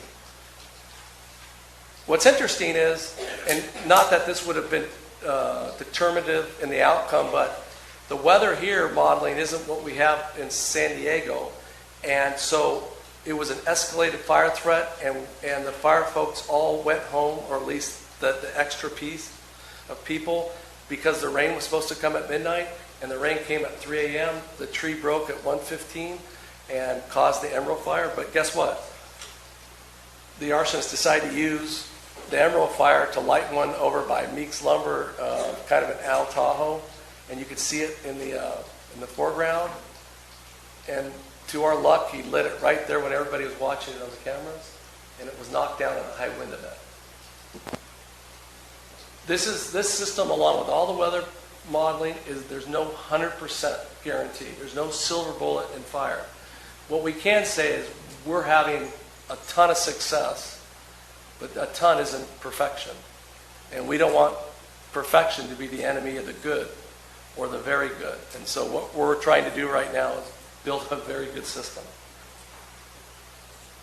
If you go to the Lake Tahoe website right now, you'll see the kind of coverage with all these little circles in different colors, and you'll notice in that lower right-hand or left-hand corner we have Red Corral. We just put that camera up working with Volcano Communications and Frank Lachinsky. When you go into a new area, there's always heroes, and there's always the first hero. And Frank is the first hero because he dragged us into this area. I'm happy to come here because I grew up as a kid over by Twain Harte until I moved up to Lake Tahoe in 6th grade. So it's fun coming back here. But you need those people. And then we're working with Conifer Communications, and we think they're probably going to be the next hero in the community to get this thing knocked out. Speaking of which, typically we go into an area, if we have to build our own infrastructure, which we're very capable of doing, it takes years. So in this big push out, we worked with different wireless internet service providers like GeoLinks, for example, and you'll see some of their little pins, the pink and the brown. Some of those cameras are already in. But in your area, the biggest opportunity is with Conifer Communications. And they have 15 towers that looks like they're ready to go. And we can put cameras on them right away. Now, here's why I'm here as well, is to not only get you all geeked up so people start watching cameras and whatnot, but if you kind of look between the volcanoes, and why does Google Maps have volcanoes and conifer trees, but it happened to work out, there's still parts of your county where it's not going to be easy. And we're going to have to potentially work with CAL FIRE and Cal OES. And you may have your own infrastructure, and we've worked with counties to use your own kind of county OES networks if you have enough bandwidth on them.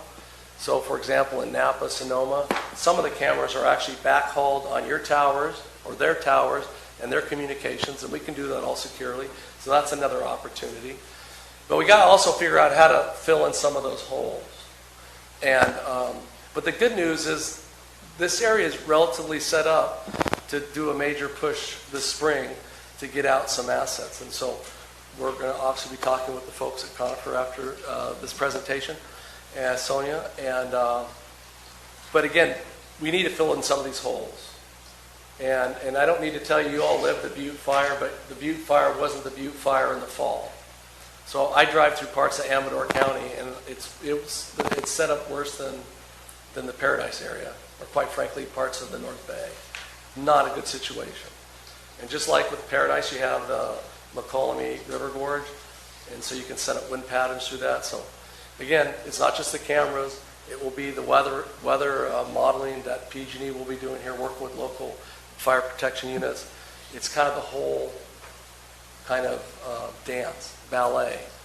And we also want your citizens to know that they can play a part in fire watches, but if something goes south, they can also go to the cameras and understand their situational awareness. So it's what's been great about being the chief architect of Alert Wildfire. It's really just coming out and meeting people from a number of different states, and we're all in it together, and we all have to work together. And if we do, we can have success like we've had in San Diego County and Lake Tahoe. And again, thank you for your time, and I'll take any questions.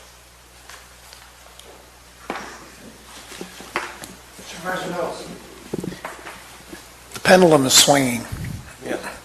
You go back to the time when we had American Camp, Blue Mountain, Mount Elizabeth.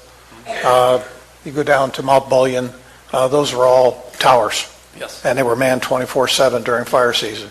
And then when people got cell phones, they decided maybe we could do it a little different, and we started to shut them down.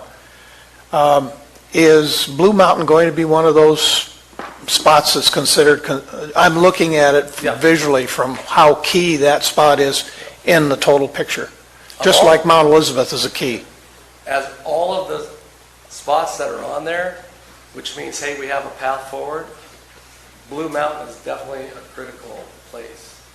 And we've talked to, I'm sorry, but I have a bazillion names, but is it Sierra, the lumber companies? SPI. Yeah. So we've talked to them, and then I believe CAL FIRE, or is it Calaveras, running at CAL FIRE, they have some assets up there, and we're going to actually try to work with Conifer Communications to see if we can get some of their assets out there. Because one of the things we want to highlight is, I can sit there and put something on a tower, right, and bring it back, but if it just takes one other tower to knock down Blue Mountain or a series of towers, then I don't have a lot of resiliency. So one of the things that we really try to do and go in, and whether it's we're building ourselves or we're working with a WISP, wireless internet service provider, is to try to, I don't mean this coy, but I do in a way, is how do we defeat the bureaucracy of government, right? Like, how do we make sure that we have enough overlapping communication paths out that we can take a hit and lose Mount Elizabeth and not have the whole thing go root? Because we need to. And we always tell people is, I can probably pick 1 million people in the United States of America to put a camera up on a stick. And it will work on the easy days. Will it work when things are being burned down? Is there enough redundancy? Does your website stay up? I can load something onto a website tomorrow. But these days you got to put it on Amazon or something equivalent to make sure. You can't say, oh, well, there was too many people during the Woolsey fire, and you would have had all this imagery, but I'm sorry, our website, but that's not acceptable. So again, we really harp on all of us working together, but to get that infrastructure, to get resiliency. And so we will be working with them, and if they need any help, we'll be there for them to try to get that resiliency built into the system, because it has to work on a bad day. And Doctor, one of the things that really hits home is triangulation, and being able to really pinpoint a location through triangulation, and not send resources into an area that we don't need to send them. Lightning strikes. How good is your system in detecting those? Because a lot of times we would be going out and monitoring locations, knowing those are high potential areas, especially in the Stanislaus Forest, through the night, because if you can't see it on your camera in a night shot, you won't know it exists until it gets into a stage where it's... So a couple things. A good thing about our cameras, they're near infrared, so at night we shift in the near infrared spectrum, and finding fires, if one tree catches on fire, it looks like a Roman candle from 20 miles. So the nighttime is actually an easier discovery time, an easier time to understand your situational awareness, which was the unfortunate part with the North Bay fires, is because they didn't have cameras with those capabilities or cameras at all. They just, and Stephanie and I have been there, if you look at the Redcom 911 map, it looks like Porcupine. You think, oh, there'd be a little, like 7 areas for all the fires. So being able to have that triangulation, to have it work at night is great. We bring in data from, it's not our data, but from a nationwide lightning network. So you'll see a heat map on the map all the time if you check the box, but obviously during the summer or some freak, like, lightning, snowstorms, but you'll see like little bullseyes and stuff. So in your area, it would be the folks just across the street, but let's say for the last 5 years, it's people over at Camino working on the El Bra Amador for us. They'd be steering it around Leak Springs, and we pick them off, and they go out and knock them down. And again, not many lightning strikes become fires, but that's okay, because you just kind of point them to where, you'll see areas where they're all kind of hammering in one geographic location, and just put them in there, and away you go, and hope for the best, and if it starts, you got an early jump. Thank you, Chair. I want to thank Conifer Communications for being proactive, and for you developing such a great system that could, help us. Those first minutes are critical. I do have one question, though. Let's say PG&E, we have a high-risk fire area and they shut down the power. Is there a redundancy built into the system, generators, battery backups for those cell towers, so that we can maintain that watch while these are going? Yeah, so one of the things we build towards Because when you put the first camera in, you have no redundancy because you need another, But we build towards is a couple things. More than one link out. And the second thing is to make sure if there's not a backup generator that we put a bank of batteries. And we haven't talked about this, we'll be talking a little bit, but I'm assuming that the other stuff has that level of redundancy. And if not, we have the money to make things more redundant. So in general, yeah, it doesn't mean that you can't have stuff go down. And we put in some sense more cameras than we need just because an integrated circuit chip blows out on a camera or on a router or something, as we all struggle with all the time. But we want to build that redundancy in there because the thing is, if you don't, then you're really going to get hammered on that bad day.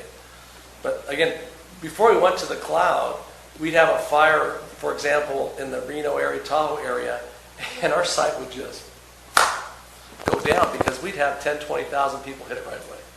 So we all of a sudden realized we better build in this thing on the, because if I have a Bel Air fire now, Right. right? How many million? Yeah, it's just going to do the run. But that's okay.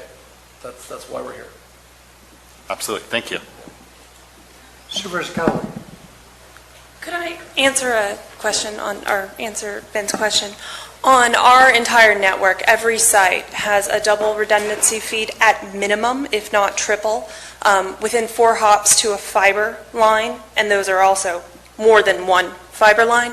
We have battery on all of our sites, whether they're, and quite a few are off-grid, so there are solar with battery and then propane backup as well. The only time we've turned off a site that is redundant in that way is when we've been asked to do so by CAL FIRE. Mount Bullion was turned off, even our backup systems were turned off remotely at their request because they wanted no option of a spark when there was flames that close. Thank you very much. That's great. I'm not surprised. Supervisor Callaway. Dr. Ken, I have several questions. How are the locations determined? So we do 2 different ways. One way we can, and the most accurate is we take 2 cameras and we point them, and then just like they did in the fire lookout towers, except now you just right-click the intersection of the 2 cameras, and they're azimuth, like little lasers coming out of them. And so that's a real quick way of getting a lat long. We also have another way that's a little less accurate. If we only have 1 camera and we don't have 2 to cross, then you can kind of just hopefully pick the bottom of the smoke plume and not the top, and you'll get a location that way as well. What I meant is, should we put a camera on campus here? Should we put one in Murphy? Should we put one in Bear Valley? I mean, I'm strategically, I'm trying to understand how you determine the locations. Well, one of the great things, again, to get back to Supervisor Mills' point, we all kind of did the low-tech version of this. And we as in other folks than me, put out lookout towers about every 17 miles on a grid.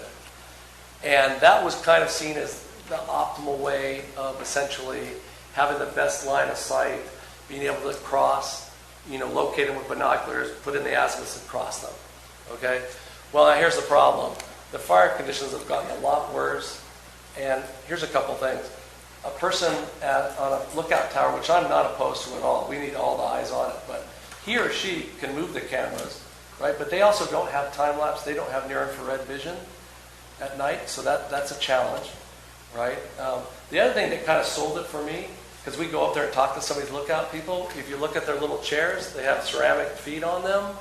So when they're getting hit by lightning, they're supposed to get on the little stool and not get electrocuted. So I'm thinking okay, that's their problem.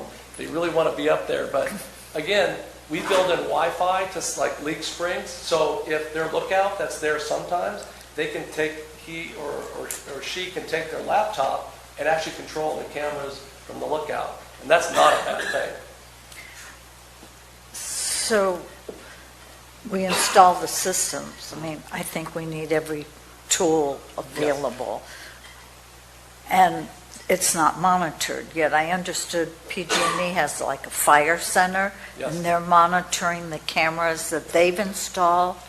Yes. So could they, or why would they not be monitoring others within their service Yeah. district. So these cameras will be available to not only the world, but to be moved at your ECC across the street. The folks in San Francisco Market Street will be able to do that. But here's the interesting thing. In 2017, we worked with a Polish company that had machine vision to locate smoke. And the idea was, we're going to go in there and basically beat the 911 call. And what we found after a year is, notwithstanding a lot of false alarms, even taking that in consideration, we did not beat the 911 call once. That doesn't mean we won't in the future. But the point being is, the cell phone is so ubiquitous in society today. The problem isn't intel. The problem is sifting through bad intel versus good intel. And the cameras allow you to do that right away. So we haven't given up on the auto detect. But having said that, it's usually a 911 call that comes in.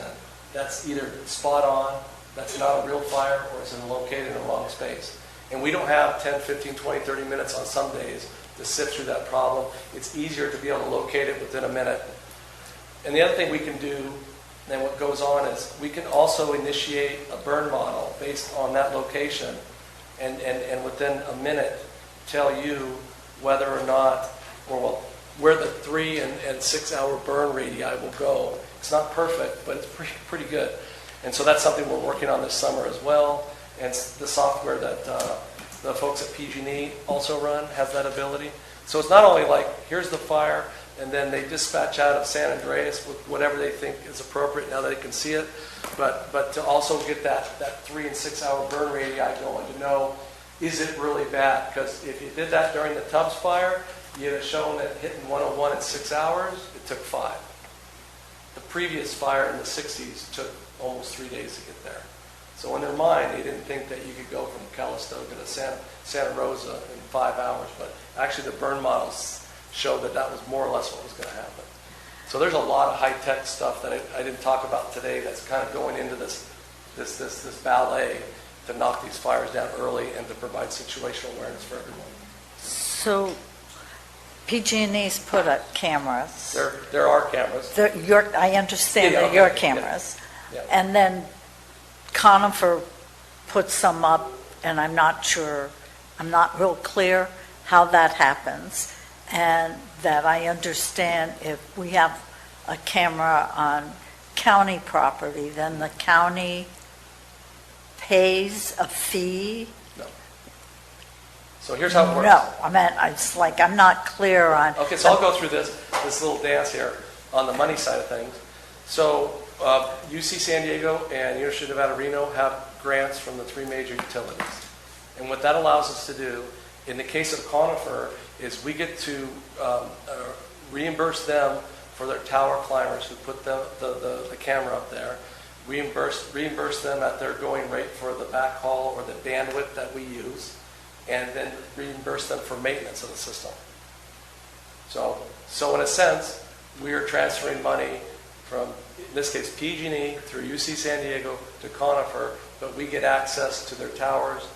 And so what that makes happen is that they're not having to donate their time to do that.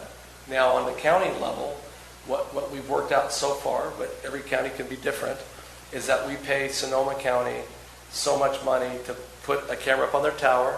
They provide their backhaul for free, and then we give them an annual service maintenance if we have to go up and fix things. So, and then PG&E reimburse the Alert Wildfire team money to keep this stuff up on the website and pay our Amazon bills and develop all the cool tools to keep this thing moving forward.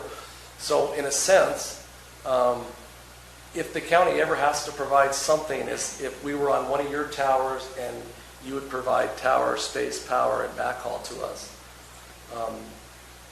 And that's the most that the county would ever be in.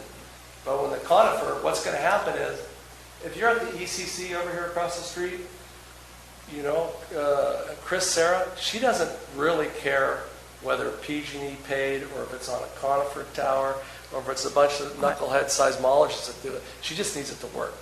So all that is stuff that keeps me up at night, but to the firefighters and first responders, everything's seamless because there are Forest Service paid cameras in this area. There are cameras paid through NGOs, through PG&E. You might find people wanting to put their own cameras up, which we're open to. But to the firefighters and first responders, and really to the public, no one needs to know how the money's moving around. That would be a No, bad I system. mean, that, I understand, Yeah. but I care if there's a cost to the county. Not that I'd say no, I just want to Yeah. understand what that cost would be. I had asked some questions prior, and I was told we ran an A1 or AL machine vision, I don't know what that means, and never beat 911. That's what you were saying, you saw it on the camera. Yeah, so Oh, the calls came in to 911 prior to the cameras yeah. being called. What happened after the San Bruno gas pipeline fire, PG&E put out $2 million for fire cameras, and a company called EnviroVision put cameras, I know in Amador, I don't know if they ever got working here in Calaveras, and what I could speak an hour, I'll speak half a minute. The biggest problem they had is they went out and promised everybody that the AI would detect all the fires, and that's not the case. And the sad thing is, that's not even the real big problem. But they had old Pelco cameras, analog stuff, and so what's fun for us is as we go, and there's not a lot of those cameras left in California, but when we swap them out and everybody gets to see the clarity and how they can move it on their cell phone, because that other system was only available in the ECC to one person on one machine. And so the system we've developed is, I was in Switzerland and moved the camera in Nevada this last October. Because I got a call and I went in, I'm like, hey, this is kind of cool, I'm in the Alps. Zzz, and moved it right away for the folks because they asked me. So again, that fire camera version 1.0 kind of flopped big time. But we're a different group of people and we made a distributed digital system and we are still working on AI, but we're not going to splash it on you till it works. But it works 95% of the time, so that's better than Okay. So are you saying that we, i.e. the county or whomever, has to come up with the volunteers to have to watch the cameras? No. I meant, I So wasn't. They'll be watched from a whole bunch of number of places. But in the all-in, if you were smart, I would have like a fire watch volunteer organization on red flag days.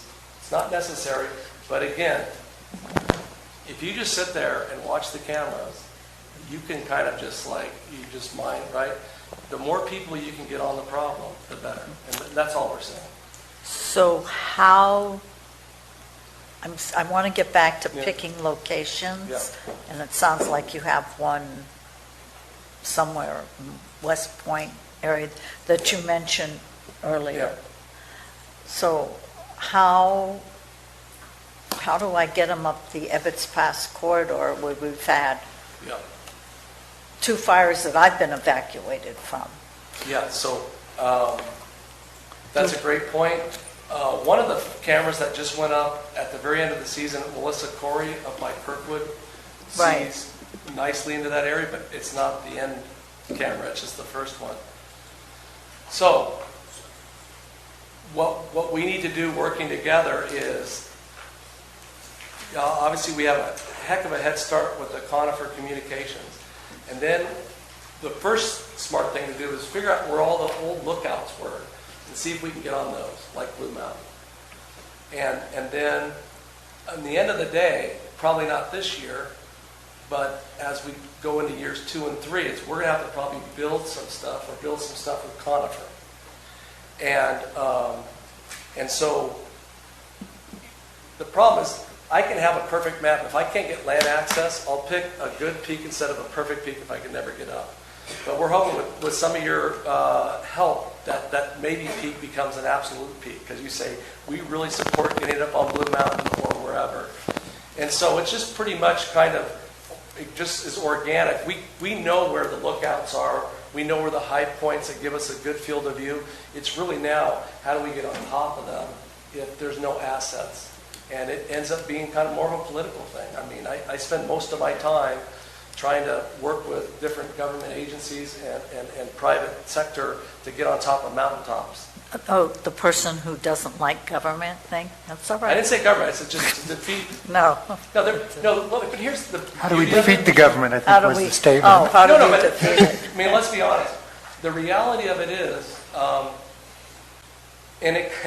there was a camera location in Sonoma County, an open space district, and they wrote a law that if you looked at it, you went, they're actually trying to protect that open space district.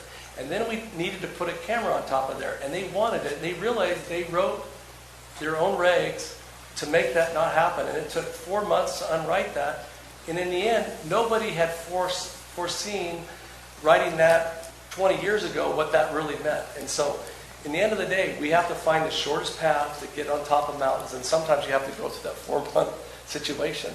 But we do have to kind of figure out how to get around things and to make, because we don't have 3, 5, 8 years to get everything out. We have to get out now. Go ahead, Maria. So I guess one more question, I'm not sure which one of you.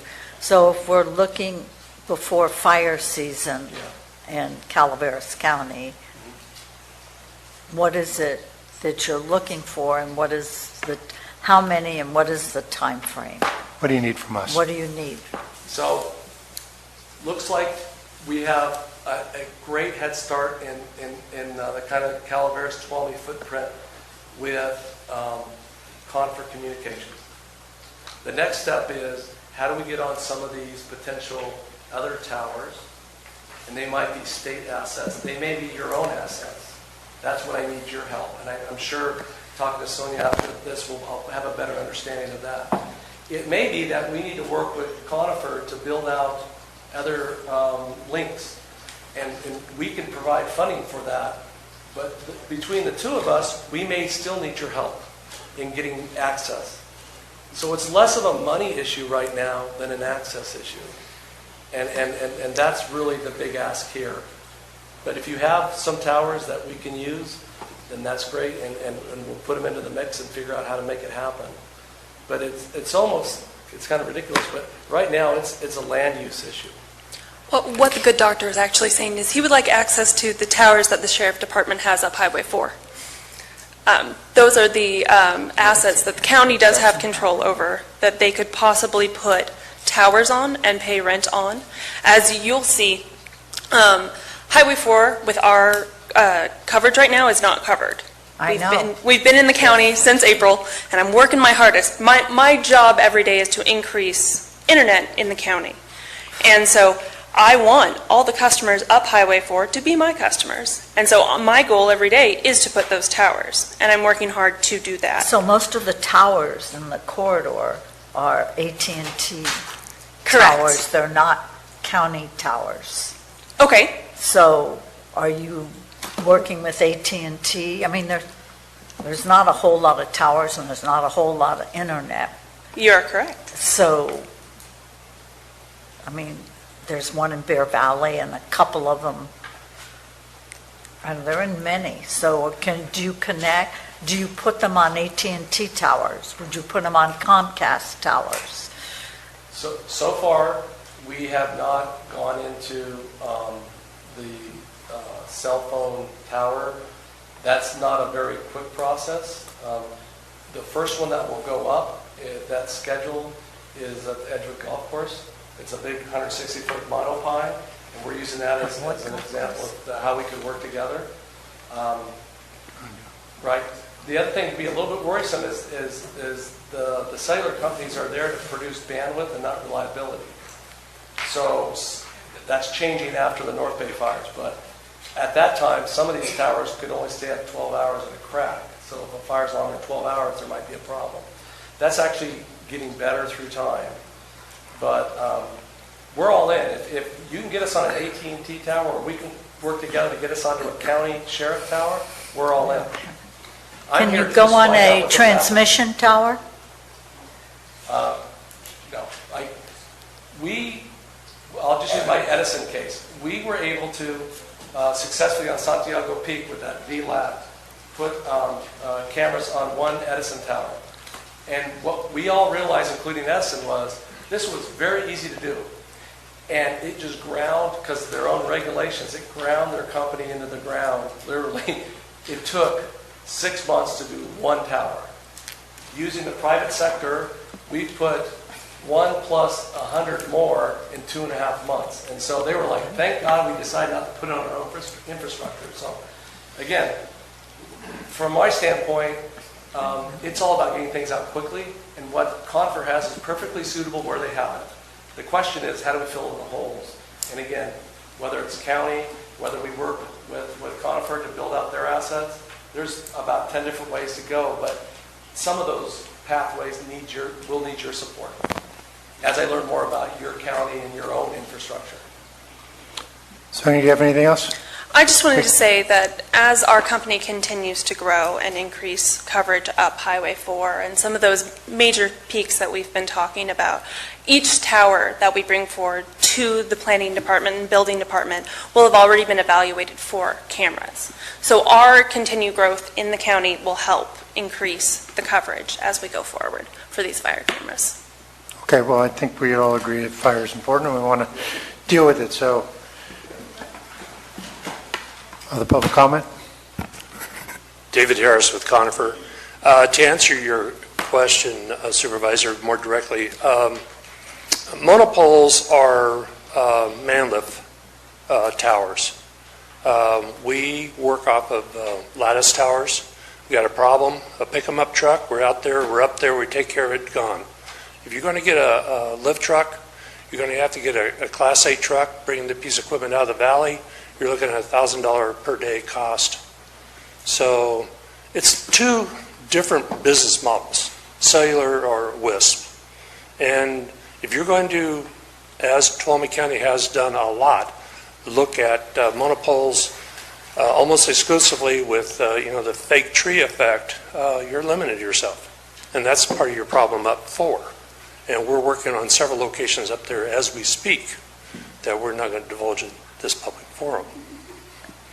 You mean in addition to the towers that are there, that are mostly communication towers? And I would agree, because occasionally we'll have to put an asset on something that needs a bucket truck. Guess what? There's snow, it ain't going up there now. It might not be fire season, but as winter sits and breaks a lot of things, then we run around in spring fixing things that take more time and more effort, more money, when we could be putting new cameras out. And it's fun, and it all catches up. Okay, I want to try to move this along. Supervisor Mills, you have another question? Just very quickly, the one area that really comes to mind is where the C in Cedar Ridge is up to the S in Strawberry, this middle fork of the Stanislaus. And you go west of that towards Calaveras County, the Highway 4 area, or north on that map, right in there. That has not burned in the last 100 years. If there's fire potential, that's primarily where it's going to be. I know that when you stand on Darby Knob up there by Forest Meadows, you can look right up that canyon. Hopefully, there will be some good coverage maps developed to really identify more of the deeper channels of these ravines to get a quicker look at them, not wait for the smoke in the sky to tell you what's happening. Our quarry, so here's one that's kind of on the other side of the, closest to us, of the McCall River Gorge. On the other side, about right up here, is Melissa Quarry, peak by Kirkwood, and we can actually see into the ski resort at Bear Valley. So that's a way that we can potentially put backhaul if we can't get it any other way. I still need to get permission on some tower up there. So, but I would totally agree with you that I just drive around California, Nevada, just like we are a combination of things, but what has happened the last couple of years is definitely a sign of the future, and we have to do everything we can to reduce it. And there's no doubt that this area has its own set of issues, as do the foothills. So when you identify these needs, you're going to come back to us and look for some kind of direction from our board? Yep, absolutely. Okay. All right. Sounds like it's going through the planning department process. Yeah. And again, we always laugh that, so if we have to put assets on your towers, ultimately, let's just say we have to get there, and then there'll be a MOU between UC San Diego and the counties. Lake County and Mendocino took 2 and 3 days to do it. Our record so far is Sonoma at 4 months. That actually makes a difference. You know, like, you get delayed 4 months, and those cameras didn't get put up for last fire season. Okay, so we lucked out. But again, to the degree that you can make yourself look more like Lake and less like Sonoma, if we get to that point, that would be greatly appreciated. Thank you. We're going to try to move this along, but I just have one question for myself. How much money did the state of California put into this? In this last budget, did I see there was a line item on there, wasn't there? So CAL FIRE has put in a line item of $5.2 million for 100 cameras. Those will likely mostly go to service areas outside the main three. If you look at the amount of money being committed by the major utilities, already it's in the tens of millions of dollars. Thank you very much. Is there any public comment on this item? Al? Yeah, I'll be brief, considering the time. Al Segala, Taxpayer Association. I didn't miss the first part. Are these cameras capable of infrared? In other words, heat sensing? Or do they depend on human eyes looking at it all the time? They are near-infrared cameras. Excuse me. I'm sorry. Our tradition is we'll take all the public comment and you can rebuttal as you go through. All right, next one. Is it possible to get satellite pictures that are infrared? In other words, as soon as a fire occurs somewhere, it's picked up by the satellite, and you can have instant response. Next question.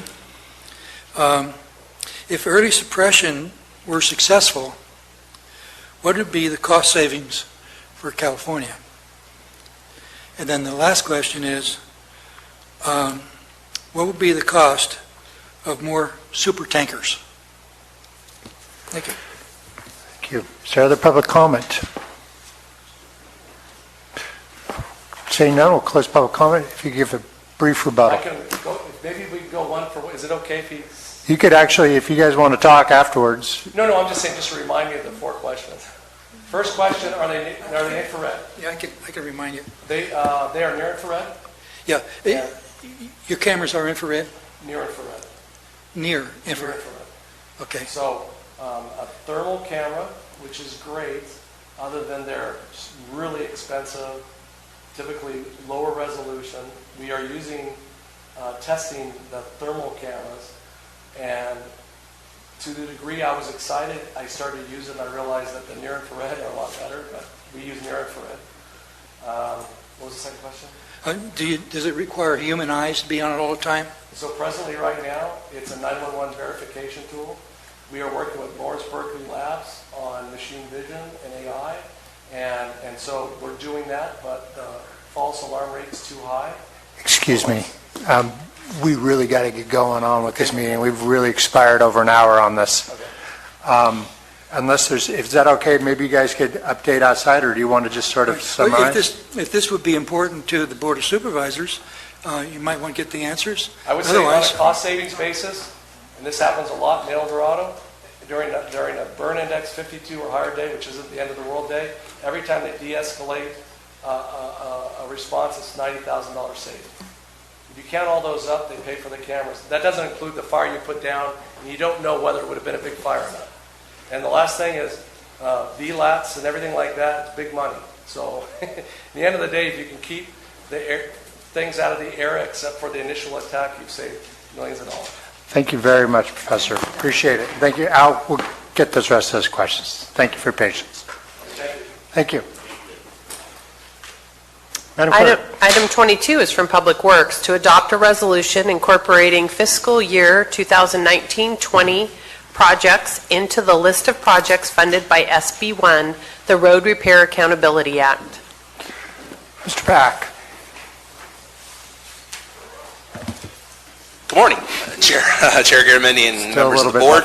My name is Joshua Pack. I'm your Director of Public Works. Hopefully this should be fairly brief. Today before you is asking you to adopt a resolution incorporating fiscal year 19-20 projects into the list of projects funded by Senate Bill 1, the Road Repair and Accountability Act. So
You ready? All right, guys, good work.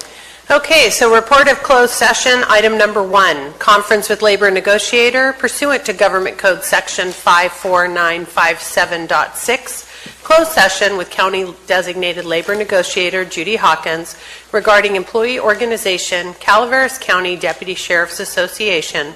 There was no reportable action taken.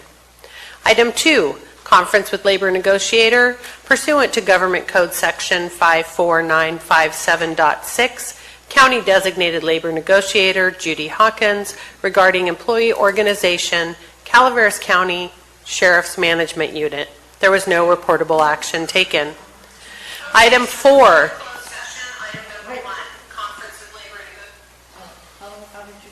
Item number 4, conference with legal counsel, anticipated litigation, significant exposure to litigation. One case pursuant to Government Code Section 54956.9D2. There was no reportable action taken. Item 5, pursuant to Government Code Section 54956.9D1, conference with legal counsel regarding existing litigation, Howard Todd Barr v. County of Calaveras, Calaveras County Superior Court Case Number 18CV42976. There was no reportable action taken. Item 7, public employee appointment. Pursuant to Government Code Section 54957B1, title County Administrative Officer, on a motion by Supervisor Stopper and a second by Supervisor Toffanelli, the board voted unanimously to direct staff to extend an offer of appointment to a successful candidate.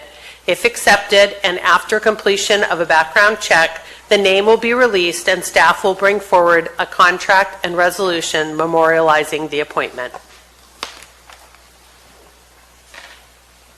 Thank you very much. We'll move on to item 24.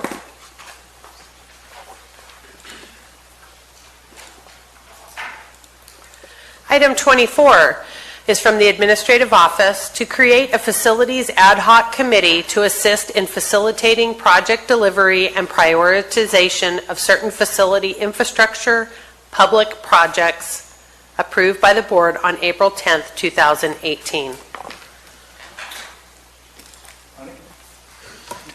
Good afternoon, Mr. Chairman, members of the board, Bonnie Rich Administration. This item is coming to the board at the direction of the board. We are asking for the board to appoint 2 members to serve on an ad hoc committee that will assist the facilities division in prioritizing and project delivery for several projects that the board has asked us to take action on last year. Supervisor Callaway? Yeah, since I've been on the board very short term, I've been listening to your comments, to comments of my colleagues on the board and projects. And I mean, I think this is a good idea. And for me, I've given it some thought. Of course, I thought I would be an excellent candidate. Haven't changed my mind on that. But, and I went through, you know, some different permutations, liking a former board member and a new board member. But for me, these issues have been going on for the last 3 or 4 years, as I understand. And so having not to invent the wheel, I would recommend that we pick the chair as one of the board members, and Mr. Toffanelli is the other one.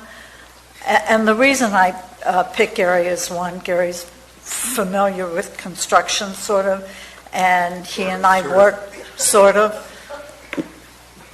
Could you Watergate that last comment?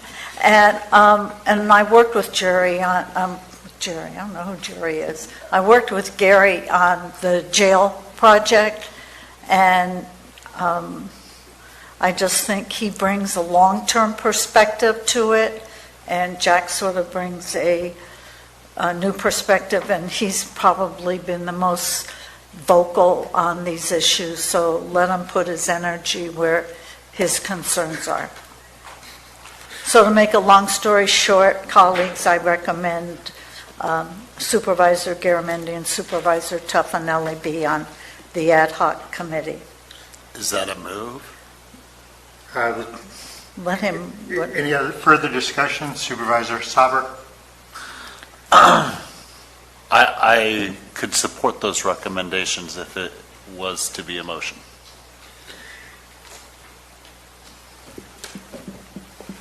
that's a motion. Yeah, I was not intending to be on this committee, although you're correct, Marita, I have been popping off a lot about it. So I guess there's a price to pay for that. Yes. Put your money where you want it. Exactly. You want to complain, you got to try to fix it. So I wasn't anticipating that, but what's the rest of the thoughts around the table? I'll serve if asked. Well, do you feel you have the time to adequately address the issues? I guess it depends on how deep these problems go. Certainly we can, I hope so. If not, But that is a challenge. If He's not, saying then yes. maybe it's a case of reformulating the ad hoc committee at a future point. I think so. I'm happy to serve on it and help and work with Supervisor Tuffanelli if he'll sort of be the pointy part of the spear.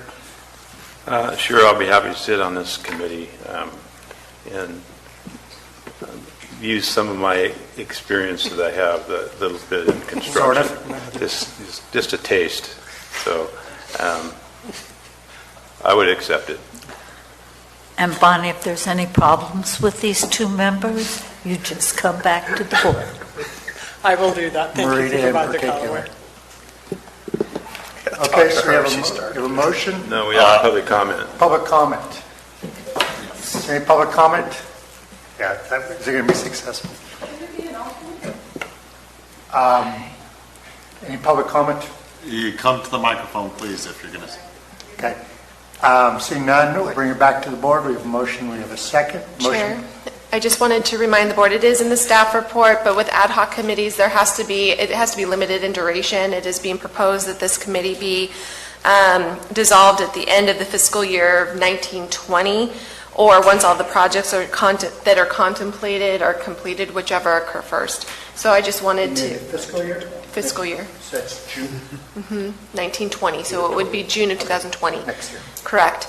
I just wanted to make sure that was included in the discussion, that would be the duration of this ad hoc committee. I will confirm that second if her motion still stands. Supervisor Mills, do you have anything you want to add? Oh, no. All right, so I have a motion by Supervisor Callaway and a second by Supervisor Stopper. All in favor? Aye. Opposed? Passes 5-0. Thank you very much.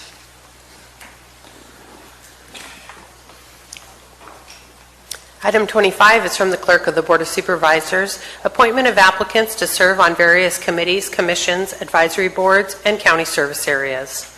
So we have before you today a handful of applications and possible appointments. I'll read them all off. If there's any that you would like to act on separately, please note that and we can do that. Otherwise, it is customary that we act on them in one motion and second. So the first is for County Service Area Road Advisory Committee 1, Rancho Calaveras. We have one vacancy for a term expiring 12/31/2019 for Member 1, and one vacancy for a term expiring 12/31/2022, Member 2. We have 3 applications, one from John Rain, who is an incumbent, one from Gordon Walker, and one from Mark Whitehead. Next, we have the Law Library Board of Trustees, one vacancy for a term expiring 12/31/2019, Attorney 2 or General Public Member. We have one application from Michael Hatfield. The next is for the Solid Waste Task Force, one vacancy for a term expiring 12/31/2020, Solid Waste Industry Representative. We have an application from Mark Zion, who is an incumbent, and one vacancy for a term expiring 12/31/2019 for a City of Angels representative. We have an application from Joseph Oliveira. And lastly, we have one for the West Point Cemetery District, one vacancy for a term expiring 12/31/2021 for Member 3, which is an application from Robert Stanford. Supervisor Stocker. I would like to remove the CSA 1 for Rancho Calaveras to be considered. For now, I want to go over the applications, and there's some possible issues with some members that have not resigned from there that I would like to vet. Okay. Other comments on it? I just have a question. Why are we approving the representative from the City of Angels versus the City of Angels can pick whoever they want? They did pick whoever they wanted. Right. He filled out an application, as is our process, just so that it comes to you and it's part of the usual process for making the appointment. Right. And then notifying them. But, I mean, what if we didn't want him? Then I you mean, would I have the guess- ability to say that you didn't want him. I guess my issue is if the city picks whomever, we just accept it without approving it, that's all. So I think it would be a matter of if there was some reason that the county or the supervisors had knowledge of a reason why someone shouldn't just automatically be appointed, this is that opportunity. Just curious. Okay. I'm always happy to answer questions before the meeting as well, if you have questions about applications. Supervisor Mills? I have no Supervisor issue. Fowler, you're complete now? I have no issue with Mr. Oliver at all, so. Supervisor Mills, do you have a question? No. All right, so public comment on this item. Seeing none, I'll bring it back to the board. Is there a motion that may contain CSA 1 being pulled out? Yeah, I would move that we approve what's before us with the exception of pulling out CSA District 1, that the CSA number 1, that the District 5 supervisor wishes to remove. Very well. Is there a second on the motion? Second. Second by Supervisor Mills. And clerk, do you understand the motion? I do. Therefore, all in favor? Aye. Opposed? Passes 5-0. If we could have just a minute for Mr. Pack to set up his laptop. Let's take a second. I'm going to try and do that while you While I read, introduce the... I can do that. That would be I will go impressive. really fast. Okay, item 26 is from Public Works to accept a presentation on the Butte Fire Road Restoration Plan.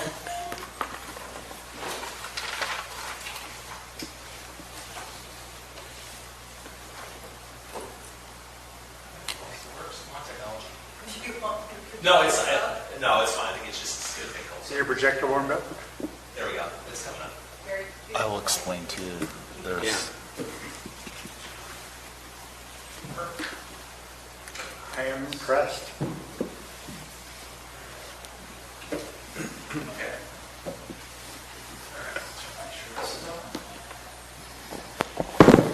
Good afternoon, Chair Garamendi and members of the board. My name is Joshua Pack. I'm your Director of Public Works and Transportation, and I'm here today to introduce you to the Butte Fire Road Restoration Plan. So this is a workshop format today, so we're not asking you to take any action or nothing that comes out of this today will be definitive action. However, we have prepared a draft plan for your consideration, asking for you to provide feedback, and ultimately, if directed by the board, for us to move forward with a finalized plan for consideration at a later date. So, the history of the Butte fire, I won't go into all these details, but the highlight is that after the settlement with PG&E, there remains about $20.2 million for use by Calaveras County. At the meeting last week, there were a lot of worthwhile causes and opportunities to utilize that funding. Road improvements were identified as one of those potential funding sources and was a sizable percentage of that. So this is an appropriate potential next step to bring some of those discussions and ideas to you for further vetting. So the impetus of this plan began with cost estimate work. So at the January 15th, 2019 board workshop meeting, The board did provide direction to have a discussion or a study session on PG&E settlement. That did occur on March 19th, 2019, last Tuesday. As part of that process, in preparation of that, Public Works was asked to develop cost estimates for the repair of roads within the Butte Fire area and roads not necessarily within the SCAR, but that were affected nonetheless. The estimates of that work were estimated at $14.6 million, and that number was reported out to the board last week. So this is one opportunity. I've heard a couple of comments from the public about how this plan came to its genesis. And in order to quell any confusion or questions, this was an effort done by Public Works. And the effort was done because we knew with a number of 14.6, there was going to be considerable scrutiny, and rightfully so, on a number of that size and how that would be spent. In particular, the days of writing a check and saying fix it and come back in 3 years are long gone. And so we knew as part of the number, we had to provide detailed justification on how we got to this number and how we would get to that number over time. So the plan is a response to that request for cost estimate information. It's an anticipation that the board and the public would want to vet this pretty thoroughly. It justifies and responds to the need for transparency and accountability through this process. It just justifies the funding request in detail. And it's also an opportunity to educate the board and the public on what went through the numbers and how that $14.6 million was identified. And then the final thing we need to do is to establish reasonable and realistic expectations. Because if you hear a number like that, people's expectations with that could range a wide gamut. And we want to make sure that the public and the board in particular is familiar with what we're proposing as part of that funding. So there are a number of roads that are included. The screen has those up right now. They are listed in priorities. This is a preliminary list, but these were the roads that were preliminarily identified. Some of the key ones: Mountain Ranch Road, Railroad Flat, Whiskey Slide, Jesus Maria, Hawver, roads that are within the SCAR area, or in the case, for example, Mountain Ranch, one that feeds a lot of emergency traffic, went down in order to access the fire and was affected by that traffic during the fire activity. So this list, for information for the board and the public, this list was not created recently.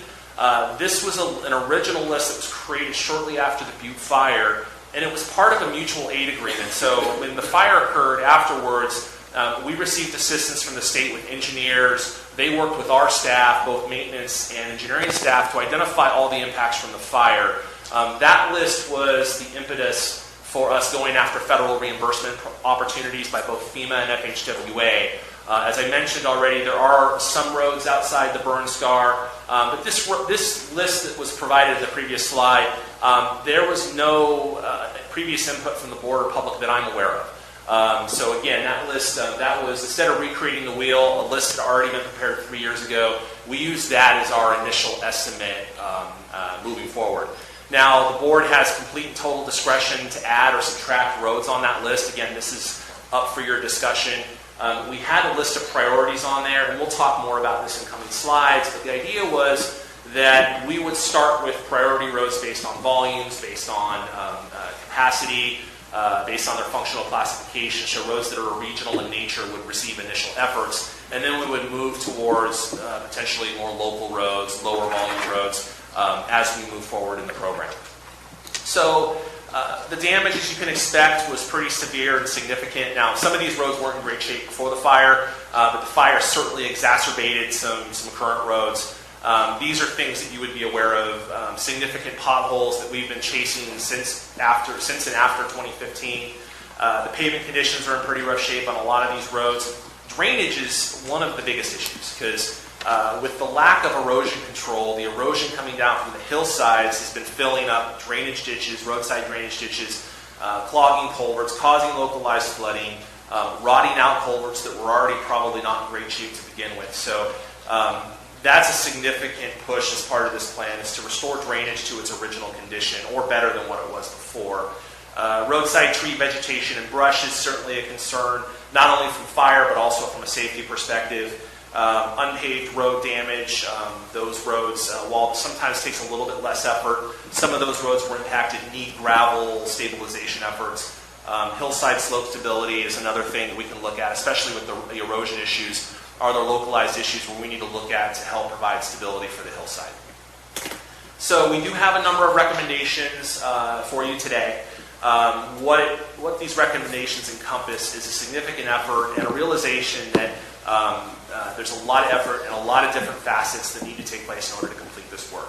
I can't snap my fingers and next week the work's done. This is going to take place, what we think, ideally over a 3 to 3.5 year period. It involves a lot of labor, it involves equipment and materials, and it involves significant coordination with our construction community in order to deliver this work. One key thing, too, as part of this plan, and you'll see this reflected as one of the recommendations, is we have to make sure that this work doesn't impact our other core services. So with our existing crews, I can't ignore Arnold or Copperopolis or Valley Springs and pull crews over to this area, because while we might be attending to this issue, we're not serving our community in other areas. So this plan needs to be cognizant and sensitive of that issue. So there's 6 recommendations total. Recommendation 1 is the hiring of seasonal employees. One of the directions we heard loud and clear from the board previously was that to be sensitive, this is one-time expenditures, and to be sensitive of us adding recurring expenditures beyond the lifetime of this project. So hiring up to 8 permanent employees, well, that would be wonderful. After this money is gone and after these 3 years, I have now 8 employees that I don't have necessarily a great way to pay them on moving forward. So the recommendation is seasonal help, primarily over the May to October time period. We would look to hire up to 8 seasonal employees specifically dedicated to do work in the fire areas. And one thing I want to highlight is they would only be paid for work they do in the fire areas. So this isn't folks, we hire 8 people, they spend a week over in the fire area, they spend 3 weeks in Arnold, and we're paying them out of the fire for the Arnold area. Sorry, Supervisor Calloway. But the idea is that they would be funded through, all work done by crews in that area would be reimbursed by that area. If they're not doing work in that area, they would be reimbursed by the road fund. So the idea is to accurately track that, and only utilize the funding that's available for work done in that area. Recommendation 2 is equipment purchases. Much like I'm with you today on this laptop, talking through this projector, using this projector, these are the tools I need in order to do my job. Our crews need equipment to do their job. Light duty pickup trucks. If we have 8 seasonal employees, I need to drive to the job site. So we need to purchase pickup trucks in order to get them where they need to go. Dump trucks are also the ability to haul equipment and materials back and forth to the job site. There's some limited heavy equipment needs, backhoes, skid steers, in order to perform the work on site. The purchase of an asphalt grinder that can grind the asphalt in place and make the repairs. There's some other minor miscellaneous equipment, but one thing I want to highlight here is this is the equipment we think we need over each of the 3 years during that entire 5 or 6 months that they're working. So when you look at the cost of renting versus the cost of purchasing, this is the sort of equipment that it makes more sense to purchase, because when you look at the rental prices, you go beyond that the price to purchase in that time frame, and then you don't have anything to show for it. Here we are. Our thought is the ability to have equipment for this work and have equipment afterwards, though not necessarily mutually exclusive. So if we can save money by purchasing this equipment now, use it for the 3 years in this area, and then have it available for another decade or more, in some cases a lot longer, there's an opportunity there. So that I do want to highlight that need. But this is equipment that we think that we can purchase, and it's cheaper to purchase it for the extensive amount of use we're going to put on it over the next 3+ years. Recommendation 3 is the road prep work. This is the work we need to do to fix the roads, get them ready for some sort of resurfacing or repaving. There's a whole bunch of stuff that goes into that. Pavement failures, those are those nasty divots, the alligator cracking, those need to be dug out, those need to be repaired. Cracks have to be sealed. The rutting, that comes when you get heavy vehicles going over roads that aren't designed to carry that traffic. That needs to be repaired. Drainage must be attended to. That's everything from drainage ditches to rotted out culverts, everything in between. Stabilization efforts for soil, vegetation, debris, dead trees adjacent to the road right-of-way need to be taken care of. Dirt roads have to be graded. As I mentioned, we'll mix seasonal and permanent employees as part of this. One thing I do want to highlight, there's a lot of materials that are part of this effort. Most of our material providers are located locally. So there is opportunities here for a little bit of an economic boost for our local providers by sourcing that equipment, sourcing that materials locally. And for that makes sense. Obviously, we're not spending 40-50% more to buy locally potentially, but we are looking, because of the cost of trucking, it's cheaper to buy that stuff locally. So there's a benefit to some of our local providers. Construction is recommendation 4. That's really the granddaddy of this. That's repaving or resurfacing roads. We do have a few roads that are in pretty decent shape that they don't necessarily need an overlay or something more significant. We'll look to put the right surface on the right road. There's a couple of different options here, slurry and chip seals. This county hasn't done microsurfaces. They're kind of a fancier slurry. I really like them. They're one of my favorite surfaces. I think you get better longevity and a bang for your buck, but it is in the same family as a slurry seal. Roads in worse shape would receive a little bit more attention, things like overlays. There's other preventative maintenance and improvement techniques we look. And again, that pavement management system we're doing, that would be a great opportunity because we're looking at these roads as part of that. That data will help give us more direction on what to do for these particular roads, what specific approach that's the most cost effective. As I mentioned previously, there are a few roads outside of the SCAR that were identified previously that were affected by fire activity and emergency response efforts. Most all of this efforts will be contracted out. The county doesn't have the expertise. We could pave roads, but we have to appreciate the fact that there's folks out there that do that for a living. That's the only thing they do, and they do a really good job. And so we'll be looking to the construction community to provide that service. The last couple of recommendations, these are much smaller in cost, but I still want to identify them. The projects do need some engineering support.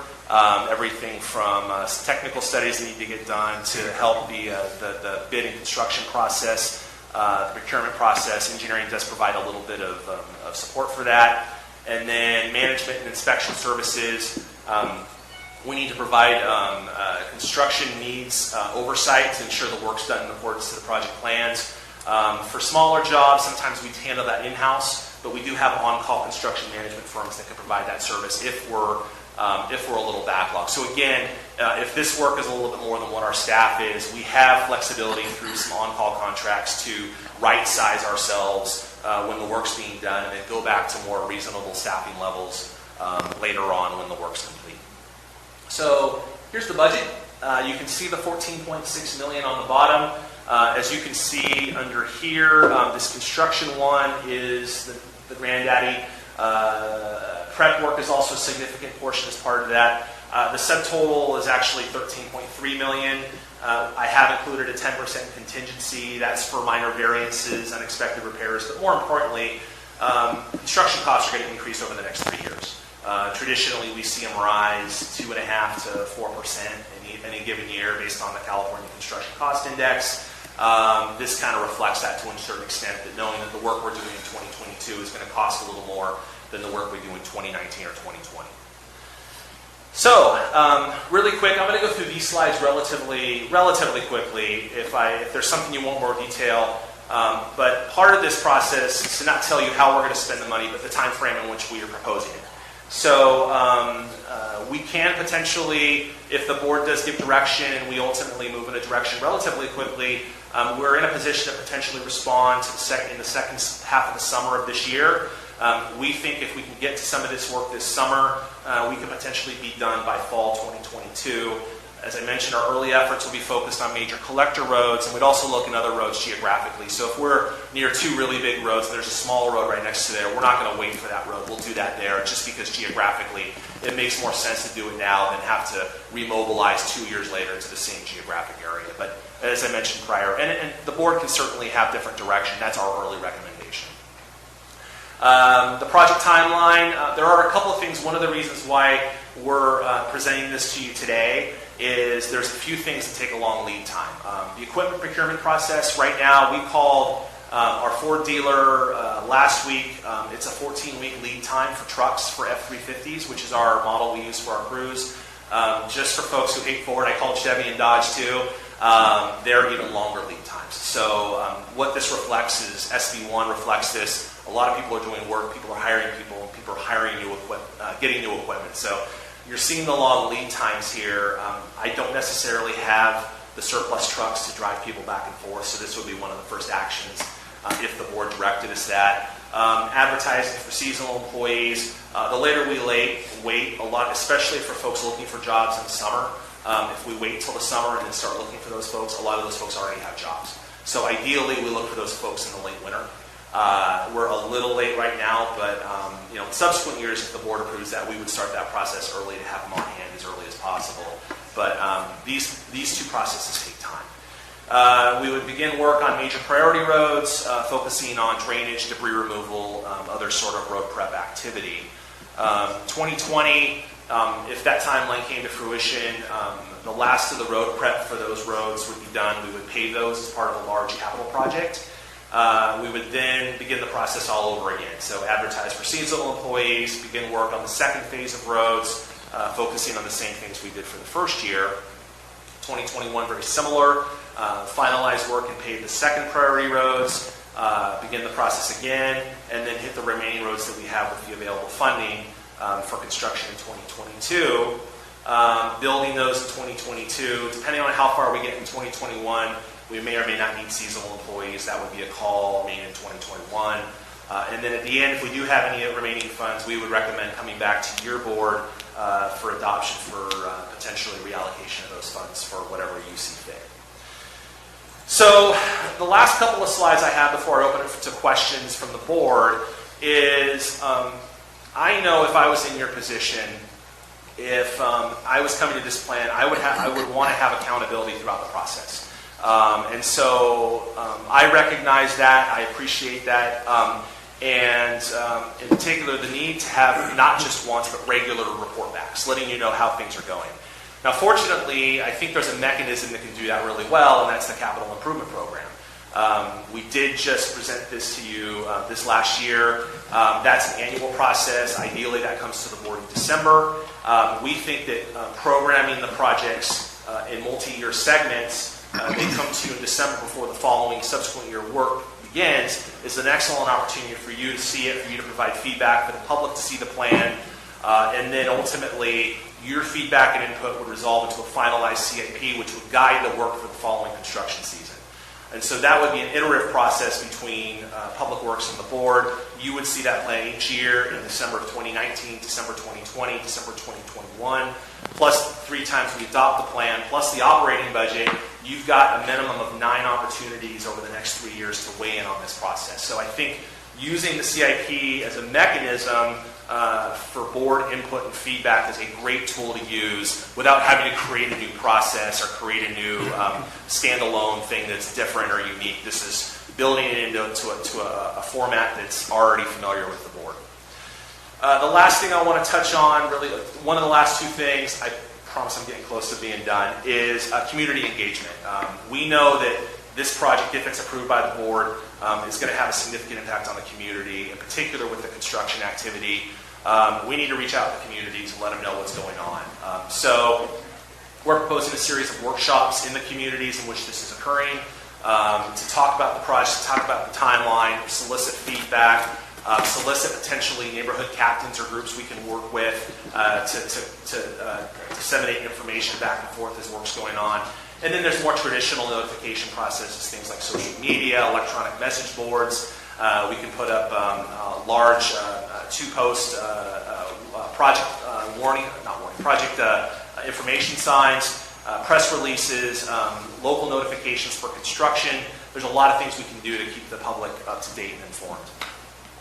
The last slide before I summarize is what's not included. And this is part of that setting and establishing realistic expectations or reasonable expectations. There's a few things that are here that the public may think is in here that's not included in this estimate. A couple of things on private property, both tree removal. There's already other efforts to remove trees affected by the Butte fire. That process has already, for the most part, occurred. Improvements on private roads. Again, this looks solely on public roads. Construction of new roads and widening existing roads or realigning. We are going to look for opportunities that are kind of low-hanging fruit that we can maybe do spot widening on curbs where we can get emergency vehicles past. Other efforts for fire access. And the reason for that is, so I'm an engineer and I admit that freely. Realizing that these sort of projects require significant engineering. When you start talking about the engineering that's required, right-of-way, environmental, things like biological and cultural resources studies, the efforts and the time frame and the cost that go along with that are so high. And I think I shared an example a few weeks ago. I did a very small road widening project. It was a very similar road. It was a substandard road. We added shoulders to bring it up to standard. Did a small overlay. I did this 2 years ago. That work was it was a $1.1 million for 1 mile of road, and it was another $500,000 to $600,000 in engineering, design, right of way. It was just and it took 9 years to deliver because that was a federal process, and maybe that's not the best example, but highlighting the need that this is just it takes a lot of effort to go beyond. And my goal is to get as much pavement on the road in the areas affected by the SCAR and areas surrounding that as possible. So essentially, in summary, this plan is a draft. It's an effort on our behalf to program funding to respond to fires affected by the fire and around the fire area. Hopefully, with its full implementation, we deliver it by the end of 2023. And as I mentioned previously, we would incorporate the plan into a CIP adoption process, so the board has numerous opportunities as the project is moving forward to provide input and feedback. And this also involves additional outreach to the public to inform and educate them of the work being done. So that's all I have. I appreciate your patience greatly on this. I know it's been a long day. And with that said, I'm available to answer any questions you and the public may have. Thank you. This is an informational item only, so questions from the board. Supervisor Stopper, do you want to begin? Supervisor Mills? Okay, I'll turn on my light. Oh, it's on light. Okay. At least I know to turn it on, right? Sorry, going back. Anyway, thinking about the number of road miles that are involved here, are we going to be reaching out to the other agencies for dig once? Yeah, the dig once, absolutely, and that was not touched on. It's a great topic. So dig once is something that we are planning to bring to you later this year. This work, the actual paving work, won't occur until spring or summer of next year at the earliest. There will be ample opportunity. I will say there will be a dig once policy in place before we get there. We've also been through, we've started utility coordination meetings. Those happen about every 3 months, and so the agencies have been coming along with Public Works to coordinate. And so our efforts would also include reaching out to the various utilities in the area to inform them well ahead of time of our plans in the area. So there's going to be a multitude of efforts so that we can educate our utility partners so they know what's going on, and so they have ample opportunity to schedule and perform maintenance work before we go in and pave. On the roads that we've done some Butte Fire repairs already, correct? Yes, there are some roads on this list. We've done some minor repairs. This is a preliminary estimate. I saw there was one road in there that I think we've done a little more than just repair. This does take into account that but those roads haven't been repaved. There were dig outs and base failure repairs, things like that, but they have not been resurfaced. So there are some localized repairs. There is also, and I think Rebecca Callan has reported this, there's some work as part of an FHWA reimbursement. Both Rebecca and I think that work is likely not to be reimbursed. So we're pursuing, assuming that reimbursement's not coming, although we are aggressively continuing to pursue that reimbursement. If we do get reimbursed, then that's obviously, that helps get us closer, potentially spend less money as part of this settlement about dollars, but we likely won't know the answer to that one for many months. So the goal would be to do these overlays, they'd be what, 20-year overlays, 20-year or better? Yeah, typical overlay, if you do a 2 or 3 inch overlay, you're expecting a 20-year lifespan. Some of the lesser stuff, like slurry seals, depending on the classification, 5 to 10-year life. And so based on the condition. But yeah, an overlay could typically last, especially in a rural area, could last 20 years. And part of the process would be, and I'm getting into the weeds a little here, is a lot of these roads didn't traditionally have asphalt. They've been years and years of chip seal over chip seal over chip seal. And so they look like paved roads, but they don't necessarily have a traditional road base that you would build a road on. But this is the opportunity by, one thing we do is we dig that up. The zipper is a good opportunity, that tool I talked about. You can actually zip it up, lay it down as a new road base, come over with asphalt, and you have a better road than was there before. And that could be one approach that we use on these roads. Again, taking advantage of the material that's there, using it as new road base, building a new road over the top of it, and then getting a long life out of it. And you're right, 20 years is a reasonable time frame for a lot of these roads for a new overlay. So if we build the road to a higher level or make it a better road, there's going to be obviously a cost to maintain at that higher level over a period of time, correct?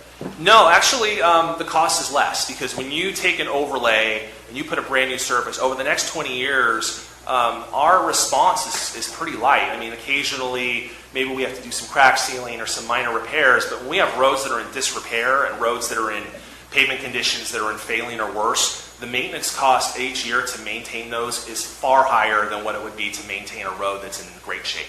And yeah, 25 years from now, yeah, we'll have to fix that road and do maintenance on it, but over the next 20 years, the annual maintenance cost for a new road that's done today versus one that's in poor condition now, the poor condition gets far more cost than a new road. And I just, it's not in my district, but I think of Murphy Sheep Ranch Road as a good example of a critical infrastructure road that ties north-south in this county and yet is in a state of substantial disrepair. That's just one of those things I think that we need to look at. So I just want to be sure that the money is going to be well spent and that it will serve the purpose for a longer term rather than just an immediate need. Yeah, and I think that's one of the reasons why we, Supervisor Mills, why we developed this plan. There needs to be some accountability for the plan. It's also why you don't see me proposing a lot of engineering and improvement, because as an engineer, I can appreciate that fixing roads, repairing roads, doing this kind of, not grassroots, but just that sort of effort, the construction, that gets more pavement and more improvement on the ground long term than us preparing beautiful 40-sheet plans or spending $150,000 in studies that don't really give the benefit to the public. Now, there's projects that would need that, large bridge projects or things like that, and we need to do those things. But with this, this is really a focused effort to really get as much black pavement, to get as much repair work in there as possible going forward. So I think that plan reflects your wish. I really do appreciate you speaking to the culverts and ditches situation, because if you're going to put pavement on the ground and you don't have a good way of moving that stormwater, you're wasting your time in many of these areas because of the terrain. So, we may come back here at some point and you're going to say, I need to do some major culvert work in these certain areas too as part of this. So that's an unknown at this point. That's, Supervisor Mills, that's actually incorporated into this plan. So we did, when you see the prep work, and I'll go back to the prior slide. This slide right here, this $1.9 million in prep work, that includes an expectation that we're going to have a number of culverts that we need to repair as part, or replace as part of this. And while you're digging it up, while you're digging the road, I agree with you. It's not just the road itself; it's everything below. And if you have a culvert that's in really bad shape, it makes no sense to fix the road. Come back in 2 years later and replace the culvert. So I just didn't see the word culvert in there. Yeah, and it's not in there, but it's when you start diving into the actual spreadsheet, that's in there. Okay, excellent. Thank you for your responses. Supervisor Stopper.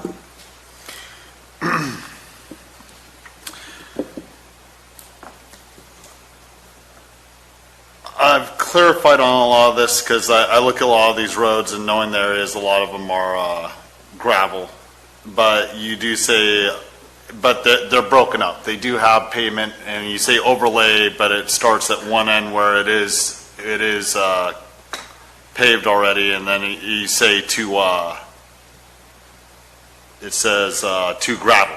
So how many of these areas are you planning on doing that are gravel that are going to get an overlay? So the roads that you see here, and I am not going to vouch for the 100%, right. This might not be perfect every little thing. Again, this was a preliminary effort done 3 years ago.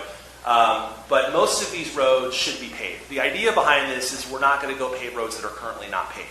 Now, the board can certainly provide direction to that, and we can certainly approach that. But right now, the plan is to kind of restore to what it was before the fire. Mm-hmm. Paving a road, while we certainly could do that, and we could certainly incorporate that into our project, What we had proposed as part of this initial plan was that roads that were not paved already would not stay paved. There are some examples. I mean, we maintain dirt and gravel roads all the time. Some of the things, and I think one of the supervisors has said a few times, people complain when their road's dirt, they complain when you're out there building it, and when you pave the road, they complain about the speeds. So I think each road's its unique issue and item. I'm the first one to say I don't claim I'm an expert on all these roads. I think folks on the dais would be better experts than I would on some of these roads. And if there's opportunities and you go, hey Josh, from here, here's a road that, there's a mile section that we could really pave and look at. Now there's costs associated with that, so we'd have to look to reprioritize things, but this is a perfect opportunity to make that adjustment here. And it doesn't necessarily have to be today, or if the board decides to adopt the plan, it could be in the next CAP or the following CAP. As long as there's funding remaining and there's a wish to take some of these roads and make some minor improvements. The only caveat I have to that is when you start, there's a slippery slope between paving a road and all of a sudden now we start widening it. Now we start redoing the whole drainage, and then now we start talking about impacts that go far and exceed just a simple road project. But totally at your discretion, if the board provides that direction, we could certainly pursue that. Also, knowing this area, the dig once policy, 99% of it's not a concern. There's no water out there, there's no gas out there, there's no underground electricity. So that's largely unconcerned. I mean, a little bit in Sheep Ranch, a little bit in Mountain Ranch, those would be areas. You'd be surprised, Hoover Road, I believe CBIN went down Hoover Road. They've also gone down some other roads, so there's fiber there. But it also sets the expectation that this is going to be our largest paving a lot of our paving work in combination with Senate Bill 1. So we talked about that previously. Having a dig once policy in particular, if you talk about next year's SB1 projects combined with this, we're going to be doing a lot of road work next year. And so by having a dig once policy in advance, hopefully at some point this year, even if it's not necessarily applicable here on most of these roads, having that in the long run, it makes sense. Well, yeah, absolutely. I'm just saying applicable on these roads is what I'm explaining. Agreed. That's all I've got for right now. Supervisor Mills, you have another question? Oh, my apology. Supervisor Toffenali. Yeah, I do. I have a couple questions.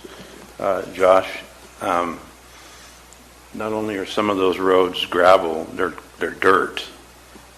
So I don't know, and I think down priority number 3, some of those roads are dirt from one end to the other. After Google earthing them and looking at them over the course of the last couple days, I don't know why they ended up on a list to pave when they were dirt from the beginning. Certainly maybe some road improvements to them, but I think we need to distinguish that when it comes forward to us. Certainly agreement with the CIP program, that would give us a hands-on coming back to us. But my major concern is the priority 1, the second one, where you're calling Mountain Ranch Road from Highway 49 to Esperanza. And you are calling for that to be microsurface. January 22nd, you came before us with a CIP plan, and Mountain Ranch Road is part of a program for the jail and the court in order for us to mitigate those projects, and microservicing was not part of it. And your program that you presented to us at that time, it said project description: Mountain Ranch Road improvements include roadway resurfacing, roadway widening, construction of curb, gutter, sidewalk, crosswalk installation, advanced warning devices, undergrounding of overhead utilities, installation of decorative street lights, and realignment of the Pope Street intersection to form a T intersection. That's not micro resurfacing. So, and then you went down and you had the costs, and some of the costs were going to be paid through CMAQ, and then I think some of the funds were already on deposit from the court system for that project, and I think we have some other money put away for it. So my concern is if we're spending money out of this to microsurface, we're not doing the project that we're supposed to be doing. So first of all, as a point of clarification, microsurfacing is a form of resurfacing. So the whole family of slurry, chip seal, microsurface, fog seal, cape seal, all of these seal efforts, microsurfacing isn't one of those, is all in the family of what we call resurfacing. So the description in the Mountain Ranch Road Capital Improvement Project, when it says resurfacing, that includes options that may include microsurface. So that's not necessarily an inconsistency. With that said, I do agree that there is a redundancy between the two. That was not intentional. So this could be adjusted. And the plan is, as we've kind of talked offline, the plan is to deliver that project in 2020. Correct. And that project will include resurfacing generally from Highway 49 to Government Center Road and then up Government Center Road. So reality, when we go back to the revised schedule, and again, why we're here is to get feedback on that. I would say we take back the Mountain Ranch Road and we revise that to reflect the limits of the project for Mountain Ranch on this. So in there, it would say instead of from Highway 49, it would say from Government Center. I just wanted that clarified. And we do have additional money according to add to what you have programmed into Yeah, this. and so this money would not be used for that. This was more to identify the limits of roads that were affected. Well, it says from Highway 49, Esperanza, so I assume that you were including that in this list, and I wanted to make that clear. I mean, that's a different set project, maybe from Calaveras Road going up to Esperanza, but this project is a separate mitigation project. And that's true. So when we do the revised list, we'll take off Highway 49. Now, cost-wise, a microsurface is pretty small. It's about, I think it's, when you count everything, it's 25 cents a square foot. So you're looking at maybe $20,000 off, maybe $15,000, $20,000 off that 14.6 number. It's not a lot of surfacing, but we'll make sure we drop that 49 off there and readjust it to make sure it better correlates with a capital project that's in the CIP.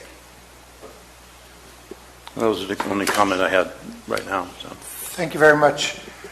See no more comments from the board. We will see if there's public comment on this item. Al? I guess everybody's not tripping over each other to get up here. It's an excellent report. Actually, 3 questions. One of them is what percentage of this work will be contracted out or is anticipated to be contracted out? And what is the percentage of this work to the overall road maintenance budget? And the last one is related to this, but a little bit off topic. Do we have an update on the bridge on Burns Ferry Road? Thank you. Are there other public comments? Marty? Hi. Well, first of all, thank you for the Dig Once. Been singing that song for a long time, a lot of us have, and so it's nice to know that we're going to finally put it in place. I'm curious to know, you put out the word to everybody, all the different agencies, and say, look, we're going to be working on this road. You got something you want to put in there, better do it now. So what happens if they come back later? We've seen it happen over and over again in San Andreas and other places where the roads are all dug up and it's kind of a mess and everything, and then they get it all back, and then 2 weeks later they're digging it up again for somebody else. So I'm just wondering, every time we fix our roads, and they're wonderful, and then somebody cuts into them, that damages it and makes it, doesn't last nearly as long, right? So what is the incentive for them to get on board now before we do these projects? I mean, will they then be fined or something if they come back later and want to do it later? Or are they going to have to really redo the road back to the original quality that you did? And then at some point, I'd really like to talk about, before we do anything with this Pope Street T thing, I'd really like to talk to Gary if we could make a point to do that. And anyway, thank you. Thank you all. And Chairman Garamendi, thank you for bringing this list of projects for the use of the money. Thank you. Good. No, I mean the overall list. Thank you. Thank you, Ms. Green. Thank you, Josh. Is there other public comment? Seeing none, we'll close public comment. Josh, do you want to have any rebuttal to any of those questions? Yeah, I'd be happy to I respond. got most of them written down here. Yeah, I'd be happy to respond. I think I got them written down too. So the first question was regarding the percent of work that would be contracted out, and I brought up this slide because this is an extra response to that. So the construction is the lion's share of the work. It's $9 million. So when you compare that, which is entirely contracted out, that'll be done by professional contractors that are familiar with those processes. Some of these other items will be contracted out, a little bit of the construction management support, and then a little bit of the engineering support. That's not a big number, but when you look at the whole thing, you're somewhere in the neighborhood of 70%. So 70% will be contracted out, and then the remaining will either be purchases of equipment or through the hiring of temporary employees. So it's a sizable amount. The second question, the percent of funding as it relates to the overall budget. I don't have a number for that right now. I could certainly provide that at some point down the road. It is a sizable bump to what our operating budget is annually. So when you look at how the construction and prep work roll in compared to, for example, the thing I can compare it to is Senate Bill 1, and I think I mentioned this previously. We're projecting about $4.3 million in funding available for paving and other infrastructure improvements through the highway user tax program. So when you look at this money over a 3-year period, it's essentially a doubling or even more than that. So I think the thing you're going to see is if the board does give us direction and ultimately approve it, you're going to see significant improvements in our pavement over the next 3 years between the two programs. The third one, the bridge at the O'Burns Ferry, I'd be happy to talk with Al offline about this. That project's no longer an active project with Calaveras. There's a long history of that. There was actually an article in the paper a few months about it. We're still monitoring it, but I'd be happy to talk with the resident offline at a later time. And then the fourth, unless the board has additional questions, and then the fourth question is the moratorium. That's a great question, and that's a question that each jurisdiction deals with. How I would like to do it as part of a dig once policy and as part of normal policy is we educate the utility community well in advance so they know what's going on. There are two different levels of work. Sometimes there's an emergency repair where maybe you have a valve that goes out and you need to make an emergency repair on the spot. That sort of stuff happens. We want to realize that there need to be repairs. Those need to be done right. What we worry about more is that 1,000-foot trench that goes down the road 3 weeks after we build.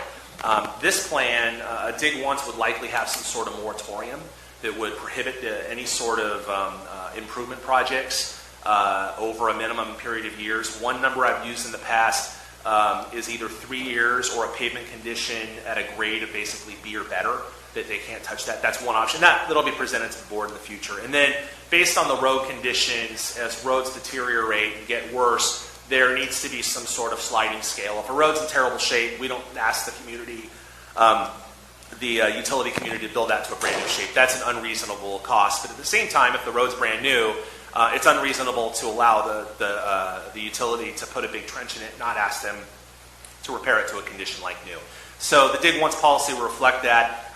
Usually we don't do penalties. Usually it's moratoriums. The other thing we can do too is we can require them to overlay that or resurface it back to a new or as similar or better condition of what it was prior. So the dig once would already have that. We already do that to a certain extent, at least recently with our utilities, although we do have a prior record of maybe not being the best at actively enforcing that. I'm looking to aggressively change that model. So I think I answered all the questions. Thank you very much. Further questions? Supervisor Toffenali? Yeah, I have a question. This list, you say $9 million for improvements on paved roads, construction portion of it.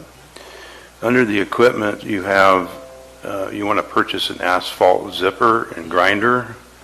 What is a zipper grinder if we're going to be subbing out the $9 million worth of construction? It's a good question. So an asphalt zipper, so the plan as part of the way it's set up now is our construction crews repair the road to a condition that they're ready to pave. So that includes dig out. So when you have a large section, maybe a 10-foot by 8-foot section of pavement that's failed, and it's, you know, that it looks like an alligator skin. It's kind of cracked up and kind of in rough shape. So a zipper is an efficient way to come in and grind the pavement to a condition or grind it, make it to a new usable road base, and then we come over the top and patch it. And so we'll patch it with new pavement. Now it looks like a quilt, but structurally it's in good shape. And then the contractors come in the following year or the following months, do the necessary resurfacing to make it a brand new surface. But that's why the zipper's in there. The zipper is also, it's a multi-use tool, but for this case, because we have so many potholes, series of potholes, so many failures, we're proposing that our crews are going to do the prep work, fix those failures, and then the contractors are going to come in at a later point and do that. We think there's more. I think there's more value in having crews and seasonal employees than contract that work out. That's my opinion. And then the other question I have is, since this is discretionary money that we can use, and there's no federal dollars or state dollars, then we can go local on all of this.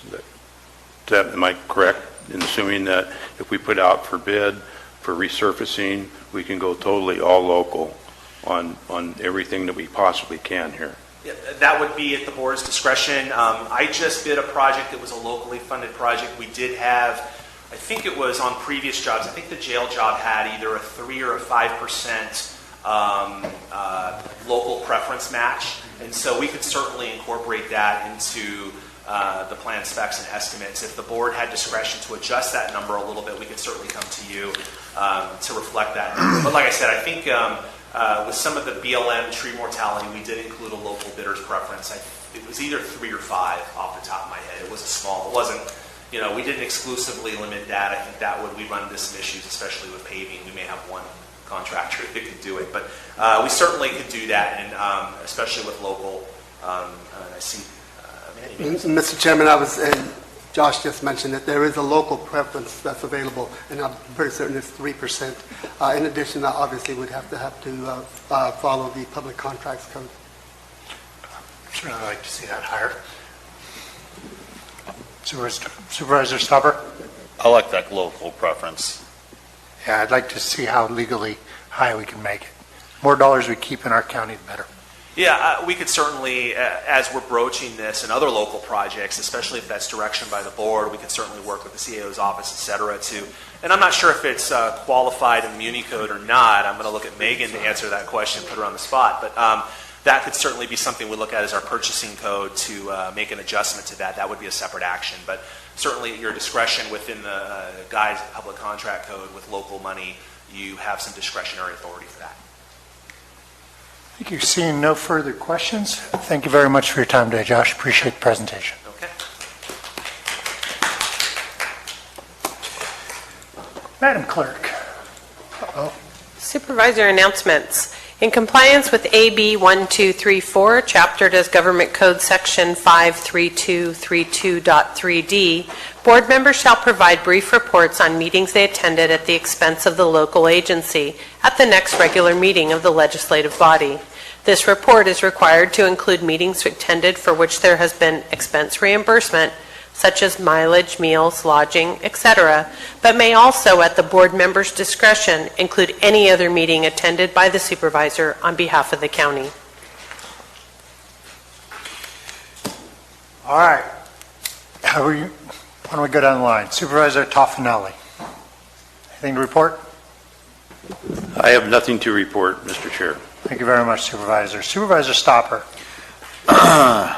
I've had a few meetings, but most notable was yesterday evening. I went to Sacramento, attended the labor legislative mixer.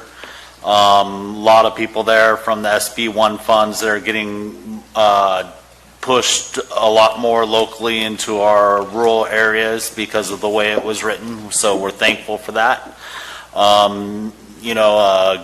A lot of very involved people there, the governor, multiple senators, assemblymen, all the way from Bigelow, all the way up to Gavin Newsom, and that's all I have to say about it. Thank you. Thank you very much, Supervisor. Supervisor Mills.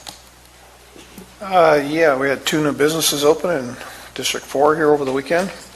Had a great chili cook-off for the Copperopolis Fire District last Saturday. We'll be meeting with Sierra Nevada Conservancy this Thursday, and we'll have the Resource Conservation District and a couple other representatives there.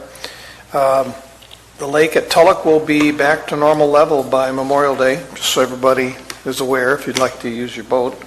And also keep in mind that 2/3 of the state of Nebraska has been affected by the flooding, along with the western portion of the state of Iowa and most of a part of Missouri.